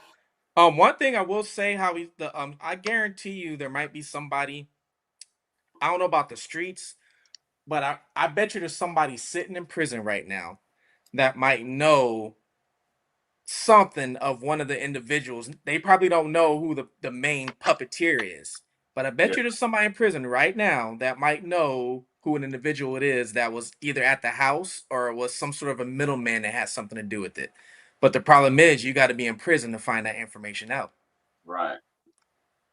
agreed. Somebody like Alright. Luke or Kayla might know. True. Before you push With play, Tucson. I'm gonna be leaving work, so I gotta get out of here. Sorry, Adam, I only got to see you for a few minutes, but it was nice meeting you. And All right, pretty little clues. and yeah, I love you, Adam. Nice meeting you, Marcel. All right, pretty. Good to see Good you. being on the panel with you. All right, see you guys later. Have a good one. All right, go sub up pretty little Marcel. clues. Marcel, nice to meet you, sir. I haven't met you before, You but too. you're doing some great work. Doing some great work, man. Thank you. I appreciate that. Thanks a lot. Yeah, I love Yes, his sir. channel. I've learned a lot just listening to him. And Phoenix leading the way of fentanyl overdoses. Which makes sense because those are the two largest cities. Would make sense, yeah. But the majority of them are in this area. And if we look at now coming in here, at the end of this street is Annie's shop. Now this is a contrast from NBC Studios in New York. I would think a little bit different. Submit to you. This is a huge polar opposites of life. And this is why the dynamics of the sisters, I played it early Is his in this volume there? presentation. What's that? What'd you say? Can you hear Mab? Yep, I can hear you. I was Can saying you hear on the video. I didn't hear Chris talking anymore in that video. Oh, yeah. Jump out and jump back in, Marcel. Okay. Wait. I think, hold on, let me see. Where you have what we call sliding doors. Can you hear that, Marcel? One chooses No. one Hey, path, hit play on that another video. chooses another path. Oh yeah, I can't hear. I'm gonna jump out and jump And back both in. paths right. do not converge. I'm telling you, Mab, Anymore. StreamYard They has do- been terrible lately. Every time somebody goes out, it messes something up. I haven't had that problem lately. I don't know what's going on. Yeah, it's been bad. They don't cross over. Well, I have it whites out on me, like everything goes white, and then I disappear and become a black box. Then I have to refresh the whole thing and come back into the studio for it to work again. But there he is. Uh-oh. He's not got no video. There he is. All I can see is me on my screen. Oh yeah, I gotta do this. All right, I can hear you again. All right, sweet. Can you hear the video? Over. Savannah's Push play. path Let's find out. crosses Yes, over I can. with I can world hear it leaders now. going to the Olympics, doing all of these things that they do. We can't see it now. Did Tommaso go to Italy right after this happened? That was not confirmed. There were people saying that, but I could not find like an actual like confirmation that he did go there. All right. I always wondered that. Okay, as a high-profile celebrity. Annie's path every single day crosses homeless, Ma'am, drug addicts, we can't see the video, disenfranchised ma'am. people, et cetera, et cetera, et cetera, and the list goes on. I have to This is Annie. reshare it. I thought I had it shared before. Well, I do. It says stop screen. Share screen. Oh, when she left, she messed everything up. All right. We got it. All right. There we go. No, my fault. I didn't hit the right button over here. He shopped straight ahead. And Still learning on the streamer and shit. when Chris is saying it's Annie's shop, it's within the nonprofit. That building you're seeing is the whole nonprofit organization, and we understand has a space within that building where she makes and sells her jewelry. Yeah, it's an old Adobe building, and they do great things for the disfranchised. And by the way, those coming back into society from being released from prison, go read their website. Okay. And if you're here and you're not subbed up, consider subbing up. I appreciate it. I'm trying to get to 5,000. Let's get MAB to 5,000, guys. Let's do it. Yes, let's get them there. I got to catch up to Patriot Pride. I don't know if I ever will, but We wouldn't be where we are without your help, MAB. So we appreciate you. No, yeah, it goes all around helping each other is the way I like to see it. That's right. the list goes on.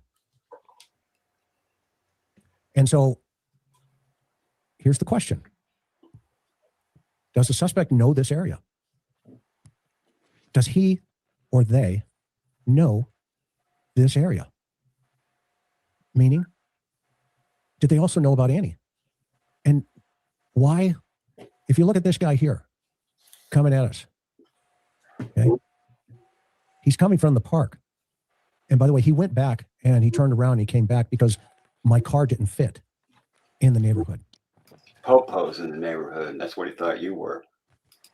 And a lot of times when you would work undercover, they had what they called whistlers in the barrios, where you would come in to the neighborhood, even in a cop car, and you would hear all the whistling going off in the neighborhood. So 857 said he recorded a video and there's a sign saying that that nonprofit is now moving. And that was kind of a warning to everybody around that the cops were in the neighborhood. Okay. So this guy is going by and checking us out. And he's giving me what we call a hard mad dog as he's going by me. And so I'm just playing, like I'm, Clark Griswold lost going to Wally World. Remember when in that scene in the movie where he pulls up in Chicago and they take his wheels off in the vehicle. And I'm just, playing it off like, yeah, I see you, Holmes, and I know you see me. Right? And that they just get that look, and you get that look. Chris trying to act like he's got some, you know what I'm saying? Like he's got something going on. He's like happening. Come on, yeah, Chris. you guys on my stream, go sub up the MAB. Go sub them up. Thank you. Are you double streaming, Marcel? Well, yep. Hoping you out, brother. Sweet. I appreciate that, brother. I appreciate No problem. Look, and they go, "Oh, cop," and and I, kick it back at him like, "Yep," and I've got my next door neighbor with me, so we're good to go. So Home Fries goes by, I cut it, but he came back, but he went up to the park up there. Okay. So you can see the sun's going down, and that typically means, night crawlers. This is that car place right here. You're going to get a clear look at it now when I make the U-turn. You'll see that folks are starting to congregate a little bit more there on the right. And by the way, it goes way back into there where, I've got my sweetheart with me. So, I'm not going to roll that way that night at that time. But here's the car. Now here you get a good look at what's inside of this little used car shop. Okay. And so you can go in here. Again, they have a website. I'm looking for it. Look, that's a nice old truck there. You can do whatever you need to do. But I had a question in my mind. It was like, well, wait a minute. How many of these cars, is it possible any one of these cars is on a video somewhere in the neighborhood? And this is, for me as an investigator, I would send a videographer down here and say, get me pictures of every single car in this shop down here or in this yard or wherever. And then, you can run it through that software. There are some software that you can run it through and start looking for the Misty Haynes twins, the Haynes twins. Love each and every one of you guys. It takes a team to make an army. Amen. And thank you very much. I really appreciate you, Dolan. That's awesome. This is probably my best stream yet. Each one of these cars, because if the suspect, which we believe he had come multiple times to that neighborhood, if the suspect has done that and he's so comfortable with doing that, then at some point, is it possible he's not going to bring the same car over and over and over again? Or if he does, then he's really stupid. But I don't see that piece of the puzzle. I see him being, not sophisticated, but I don't see him, not thinking through the whole process here, evident of the fact that so far we haven't captured him or they haven't captured him. It's a really good point because we've all seen the video from what we believe is January 11th that we were told of Porch Guy there at Nancy's on camera without the backpack, without the gun, visible anyway. And nobody's asking the question, well, how did he get there if it was January 11th? You're right? Yeah, great point. Had to come in on a car, somehow, some way. It's just an interesting point and theory to pursue if you're investigating this case. Yeah, so we have some elements here of, we've got a potential point of contact site for Annie. We have a little, car shop thing here in the middle, and we've got a park all within a city A block block, if that. of each other, and approximately 5 miles away from the victim's house. You remember Nanos did that free backpack handout? I forget what it No, was when called. was that? Oh yeah, they got him on video giving out backpacks. I can't remember. Do they hand out free backpacks in that community? Yes, they do actually. I can't remember. It's called badges and backpacks. Badges and backpacks. That's right. Ah, okay. For like They kids hand to go it to out. school, or Well, it was kind of like a publicity stunt that Nanos does. He likes to do a lot of those where he's on camera. gotcha. And It's like he's, handing out turkeys at Thanksgiving. I get it. and so he's doing the badges and backpacks day. So you get a badge and a backpack. Hey, honeybee. How do we And know in that Walmart, that other picture of Porch Guy was actually January 11th? Like, how do we actually really know that? We don't, but they said in the beginning that, well, January 11th was the darkest time Mm-hmm. considering the moon phase. That's why we assume it was around January 11th, because that was one of the dates they were looking at, and it was completely black behind him. And as opposed to February 1st was 99% snow moon, they call it, where it was really light out because of the full moon. Yeah, I I'm gonna always be honest. questioned that picture because when those pictures were very first released, like when Kash Patel went and released those pictures, because Yeah, remember we got the pictures before we got the actual video, and yeah. they kind of gave us the pictures all in a chunk. It was the And same day, right? yeah, it was the exact same day, and they showed us that picture with that picture of January 11th. That picture was there with the original group of pictures. And some people did catch it. Some people were like, hey, is there two different people there? Because this guy doesn't have a backpack on. And then a couple hours later, we got the video and everybody forgot about the original pictures. Right. Now everybody's focused on the video, right? Because why go look at the pictures? We got the video now. And then 3 weeks later, then they give us the picture that they already gave us the picture, and Yeah. say, hey, this picture's from January 11th.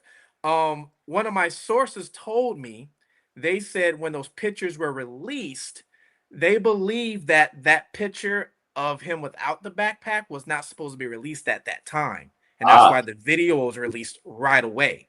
But I don't know if that's true or not. But I always wondered about that. Huh. Interesting. I'm going to be honest with you. I don't believe anything that they're saying at this point. Hey. Agreed. I mean, I don't even think the timeline's right.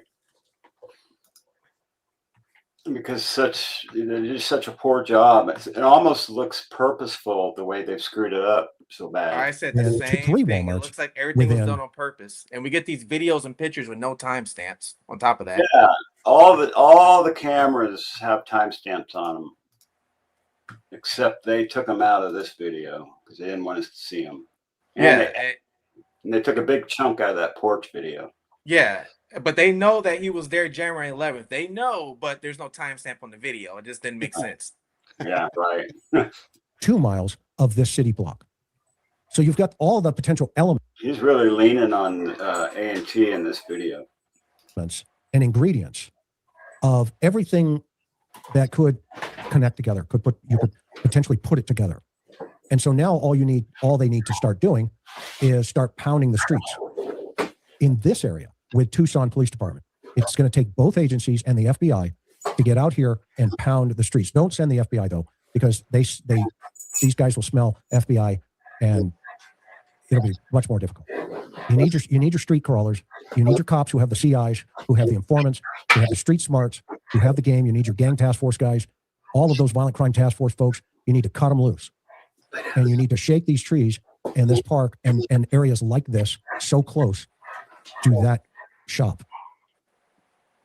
And you need to start projecting, I'm looking for this guy. Don't show a picture of Nancy.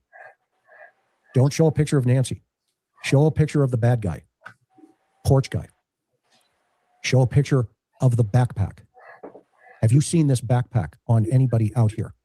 Oh yeah, man, that looks like, Popeyes, or it looks like Casper's, or, whatever. Okay. Where's Casper? Who is he? What is he? What's his shoe size? Well, And you start digging. And while you're waiting for the DNA to come back, you dig. I'm going to put this video on while I deal with this dog. He's huffing and a puffing over here. I don't know if he can go out or what. That wasn't me. I'll be right back. Come on. You get out there and do what I just did in 5-7 days. Okay. And at the very least, rule it out. Cut it out. Exactly. After they've done thorough investigation and thorough shaking of the trees, as you call it. Yep. And then you start trying to see what the streets are talking to you about. Because, you know, you've got, here's that gal, she's still there in that one car right there. Okay. But during the nighttime, this whole area comes alive. It absolutely comes alive. Around the corner here, you have the Salvation Army. You have a soup kitchen. You have a food pantry. You have a transient area. These are the areas, it's like 6th Avenue in LA in Skid Row, or an area that we had, which was called Brother Benno's. And you have all of these food pantries that are feeding people that are struggling. Okay. These are the kind of places where you need to start shaking the trees right now. And you will be surprised how much information you can get with $1 million sitting on the table.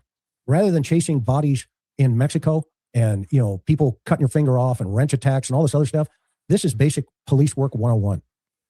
This is getting on the street, getting into the dirt and pulling it off, getting the YouTubers. You know, you guys have been doing a great job. You know, I can only imagine how much information, you know, folks could pull out of this environment that, you know, get this environment. You've been there, done that. Okay. Much respect to each and every one of you. You know who I'm talking about. Much respect, because I believe you guys, you know, if you put your efforts into this area, I guarantee you guys will kick some dirt up. Because I'm real curious of how hard that surface is right now, that dirt. And that's a metaphor for information sitting there. If you can get $1 million, I hope you get $1 million. And when they award you that check, I want to be right there with you, watching you get it.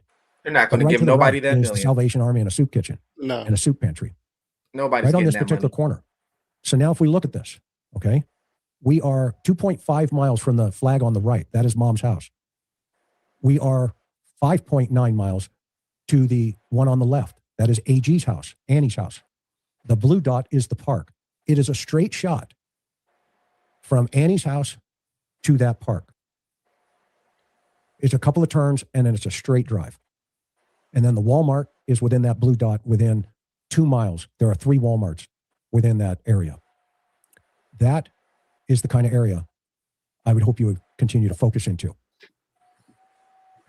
Now let this run for a second.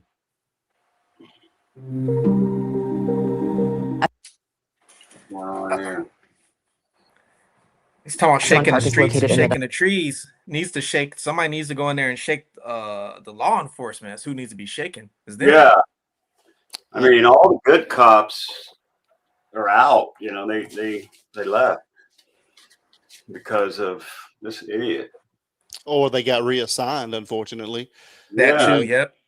But the bad thing about it is, you know, like we've always talked about, nothing's going to happen to this guy because of the connections he has. And that's the unfortunate thing. I mean, the connections go all the way up to the top. Yeah. And he's in place for a reason, and he didn't get removed for a reason. And, you know, it's quid pro quo, and they're all scratching each other's backs. And these judges are also in his pocket, it seems like, because judge that, you know, this guy that was reporting on the parks has been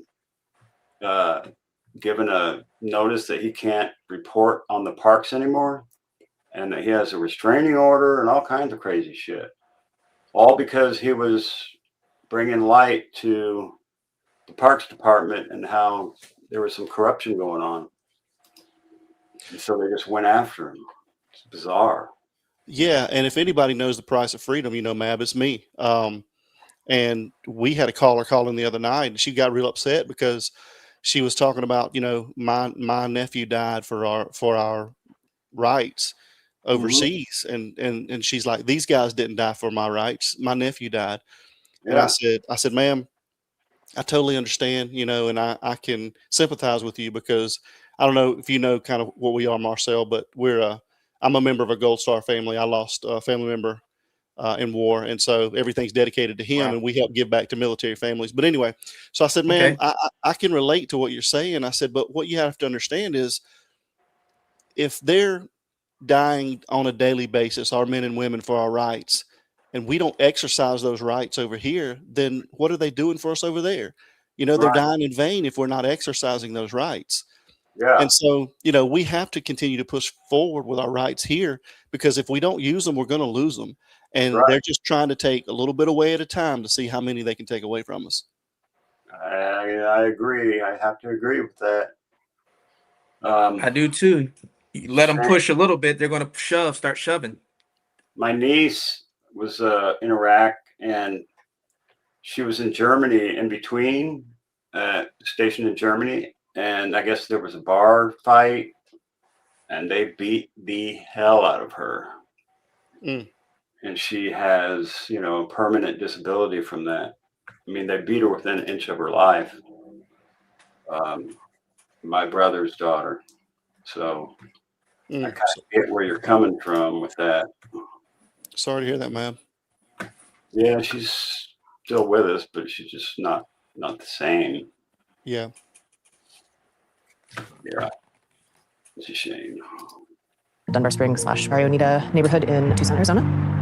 People run and exercise there. The rugby team practices there and has matches there. So it's a pretty active park. I mean, I think it's just got the like visual realities of.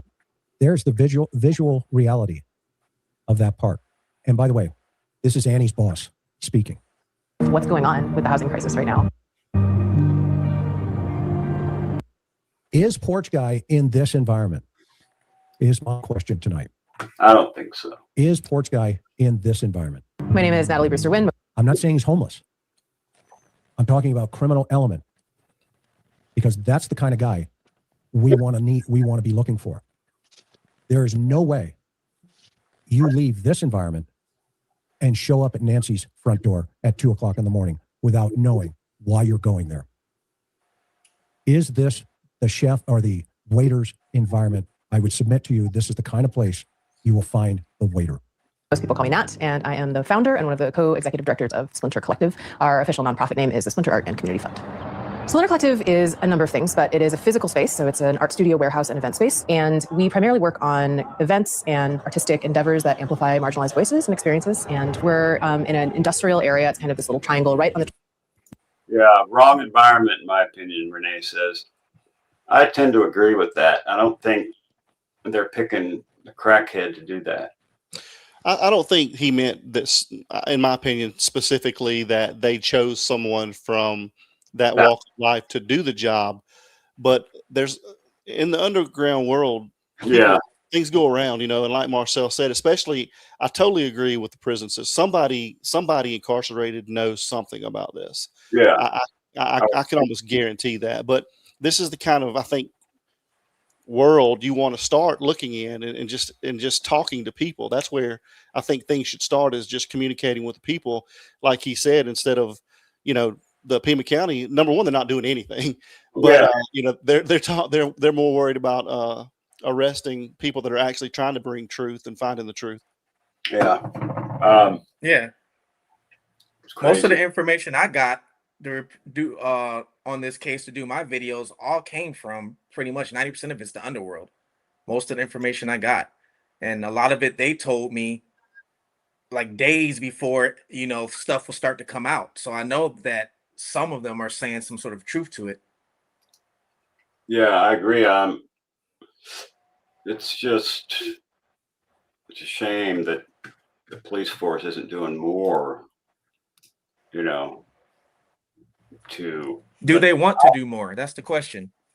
I think that the chef may have eliminated the waiters if he was smart. And that's why we don't have anything. And that's what I said earlier when I was talking with somebody that deals with, you know, in the coyotes on that border, you know, transporting people and things like that. And they told me they had to, within 2 weeks after that, they had to cease operations because FBI was at the border searching for a body that was related to everything that happened. You know, they had to cease because of that and stop everything they were doing. So wasn't it you that said that you talked to somebody that kidnapping was their main job? Yeah, the interview I did with the guy that's in prison. And actually that's what he told me before all this, bro. And it's funny, a lot of stuff he told me came to light. So for you guys don't know, I interviewed a guy that's in prison. He's doing life right now. His whole job was all he did was abduct people and kidnap people in South America. And he said it was always for two reasons. They would do it either for money or revenge every single time. And he said even if it was for revenge, the root of it usually was money. And he said they always went with a minimum of two people. He said the max would be four, just all depend.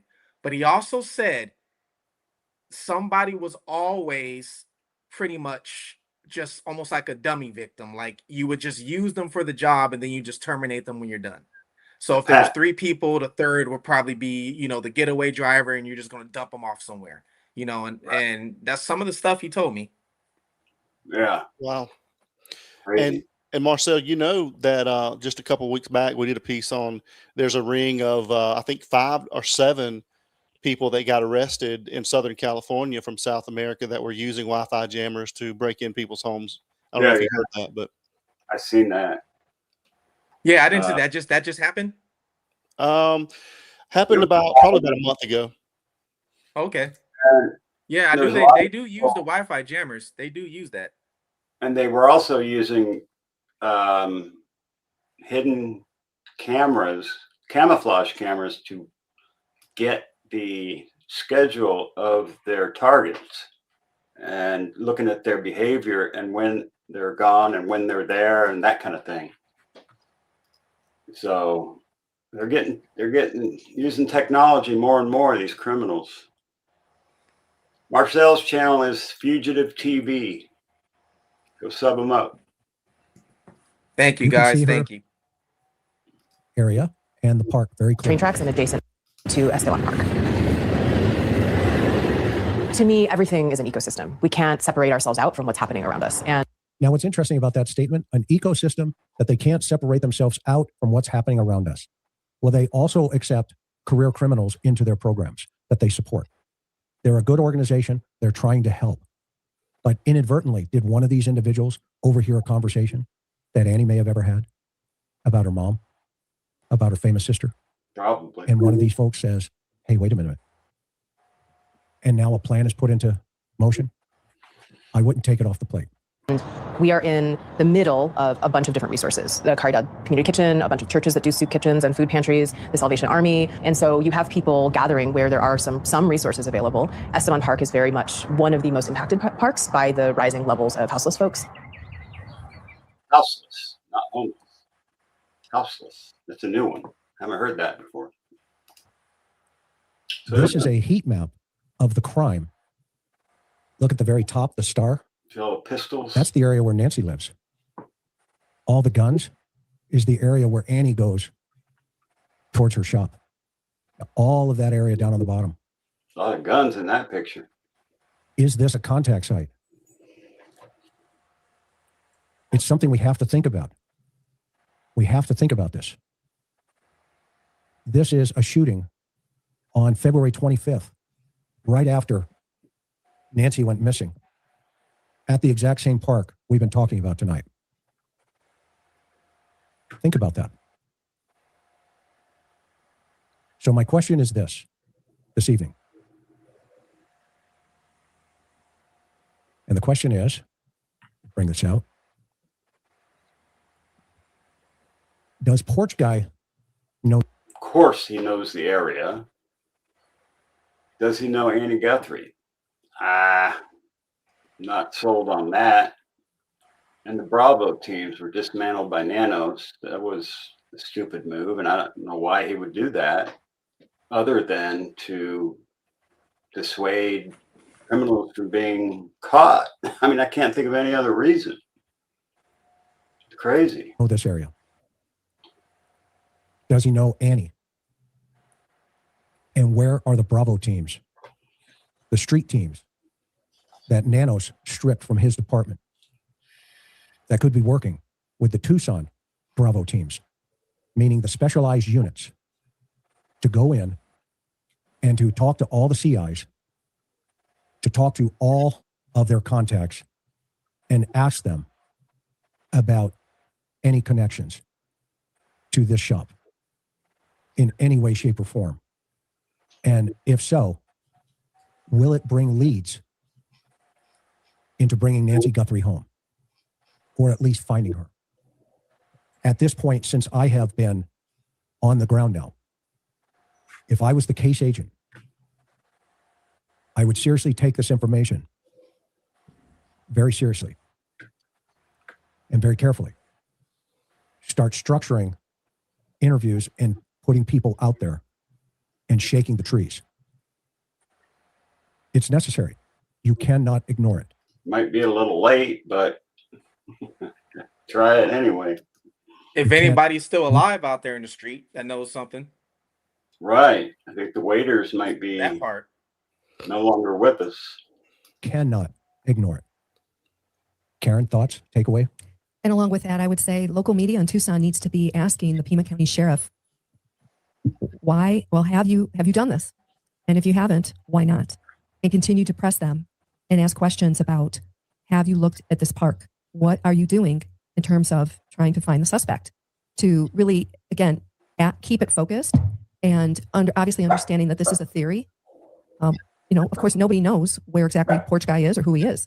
But until we find out, this has to be one of the things that the police investigate, the sheriff's department Get their dogs going off. Shut that dog up. investigate, and that local media needs to be putting pressure on the Pima County Sheriff and asking him why or why not this area has been part of the investigation. KVOA, you need to do your job as journalist. You need to ask Nanos the hard questions, and you need to put Nancy Guthrie a priority, not your own political agenda for the next story. Yep.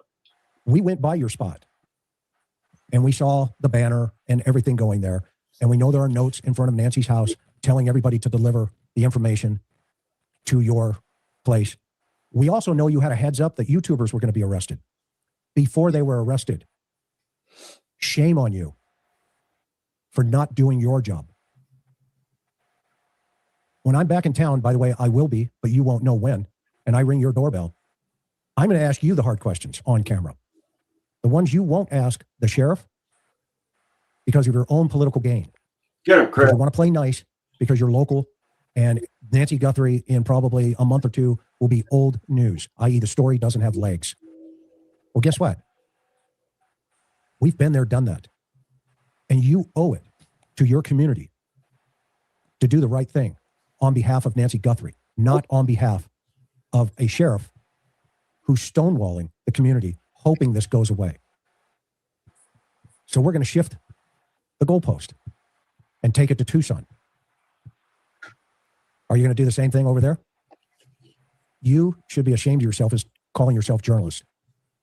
It's not right. You have a family who's suffering, and you have a sheriff who's stalling and dismantling a police department or a sheriff's department who can go out and get things done. When they find her, I believe they will, or they find the suspect, shame on you for not doing the right thing. You took an oath of ethics as a journalist, and you know who I'm talking about because you had a heads up, and I know that for a fact, that they were going to go out and start arresting people in front of Nancy's house, and you did nothing about it but come out and do a story right after the arrest. Yep. And when the civil attorneys call me, I'll give them my sources. And then you guys can get your own attorneys. It's wrong. Let me. Yeah, Chris. Best part of the show right here. Yep. No. He's going after. That was the best part of the show. Or 92. We got to take some questions. They've been patient. All right. We don't need the questions part. Man, That I was got the best part of the show right there. I got but I just want to say thank you so much for the opportunity to come up. Nice to meet you, Marcel. You too, man. You too. I'm going to go subscribe to your channel right now. Thanks a lot. Yeah, definitely, man. Thank you. We're MAB. We're going to get to 10,000 tonight. I know it. So, all right, sweet. Marcel, we're doing part 2 of Richard Nolette tonight. If you want to check it out. Oh, okay. All right. Yeah, I'll definitely check that out. Yeah. So thank you, MAB. I appreciate you, man. I'm proud of you, and we'll get you to 5,000 before you know it as well. All right, brother. All right. You guys have a good night. Thank you. All right. Peace. All right. You too. All right, bye-bye. Yes, sir. Bye-bye. All right, Marcel. I appreciate you coming up. That video, he had some points. I mean, there was some interesting points he had. A lot of the points, though, he was bringing up, is if, let's say, maybe I guess you're new to the case or not following, then it would be great, points. But the thing is, some of the points a lot of us already knew about. Yeah. The only interesting thing that I did see from there was possibly the car dealership, Yeah. but or is it stretching or is it not stretching, so. Well, it would be smart not to take the same car in your surveillance efforts. Oh, hold on, I gotta go in and out. I gotta go in Uh-oh. and out because I can't hear you because he left. Hold on. Oh, that's Go weird. in and out. I don't know why that's going on, man. Where's Richard? I guess Richard, he lives about 14 minutes from me, but he's going on Adam's channel in a couple hours for part 2 of Burger Chef Cypher is going to be tonight. All right, I can hear you again. I can hear you now. Weird. Freaking StreamYard is nuts sometimes. I think Richard Nolette, that guy, lives like 14 minutes away from me. I verified. Yeah, I verified his address, and I know it's the same place. Haven't been back. Don't plan on going back. But yeah, I appreciate you coming up. I think I'm going to end No it problem, here. man. Came up here to show some love, help you get some subscribers. I appreciate that, man. I really do. No problem. Yeah, I'm about to take off of here and I'll shoot a video on Elena Moore. Actually, is what I'm about to do right now. Pre-recorded video. So yeah, okay, sweet. Look forward All right, to man. seeing You guys take care, man. Everybody, go follow MAB. All right. All right. Appreciate. Thanks for you, having brother. me, man. All right. Talk to you later. All right, Marcel. Peace. All right. Marcel's channel is Fugitive TV. I think he's stuck. So we're going to help him out and kick him. Yeah. Are there storms going on? No storms here. We're good. It is 3:28. I was going to work today, but it looks like I'm going to take the whole day off. I'll go help out in Adam modding for his channel. He's a smart guy. Yeah, Marcel. I was watching him way before I met him on a stream over at 857s. And he remembered one of my videos that I did where the white guy was robbing banks with the black guy's face. Writing for music. I have to break 500. Can anybody help me? She's got a channel, or you got a channel, Writing for Music. Go sub up that channel. See if you can get her to 500. Don't forget Sue on email. I won't. I'm going to go over my email after I get off of this. And maybe 857, probably live tonight. Thanks, Blue Cats. This was probably my most watched stream so far. I think it was 450 of us in here, which is big for me. Anyway, I will see you all later. Sub up the channel if you're a replay. Leave me a message or a comment. Hit the like button, all that YouTube shit. And we'll see you later. Come on, man.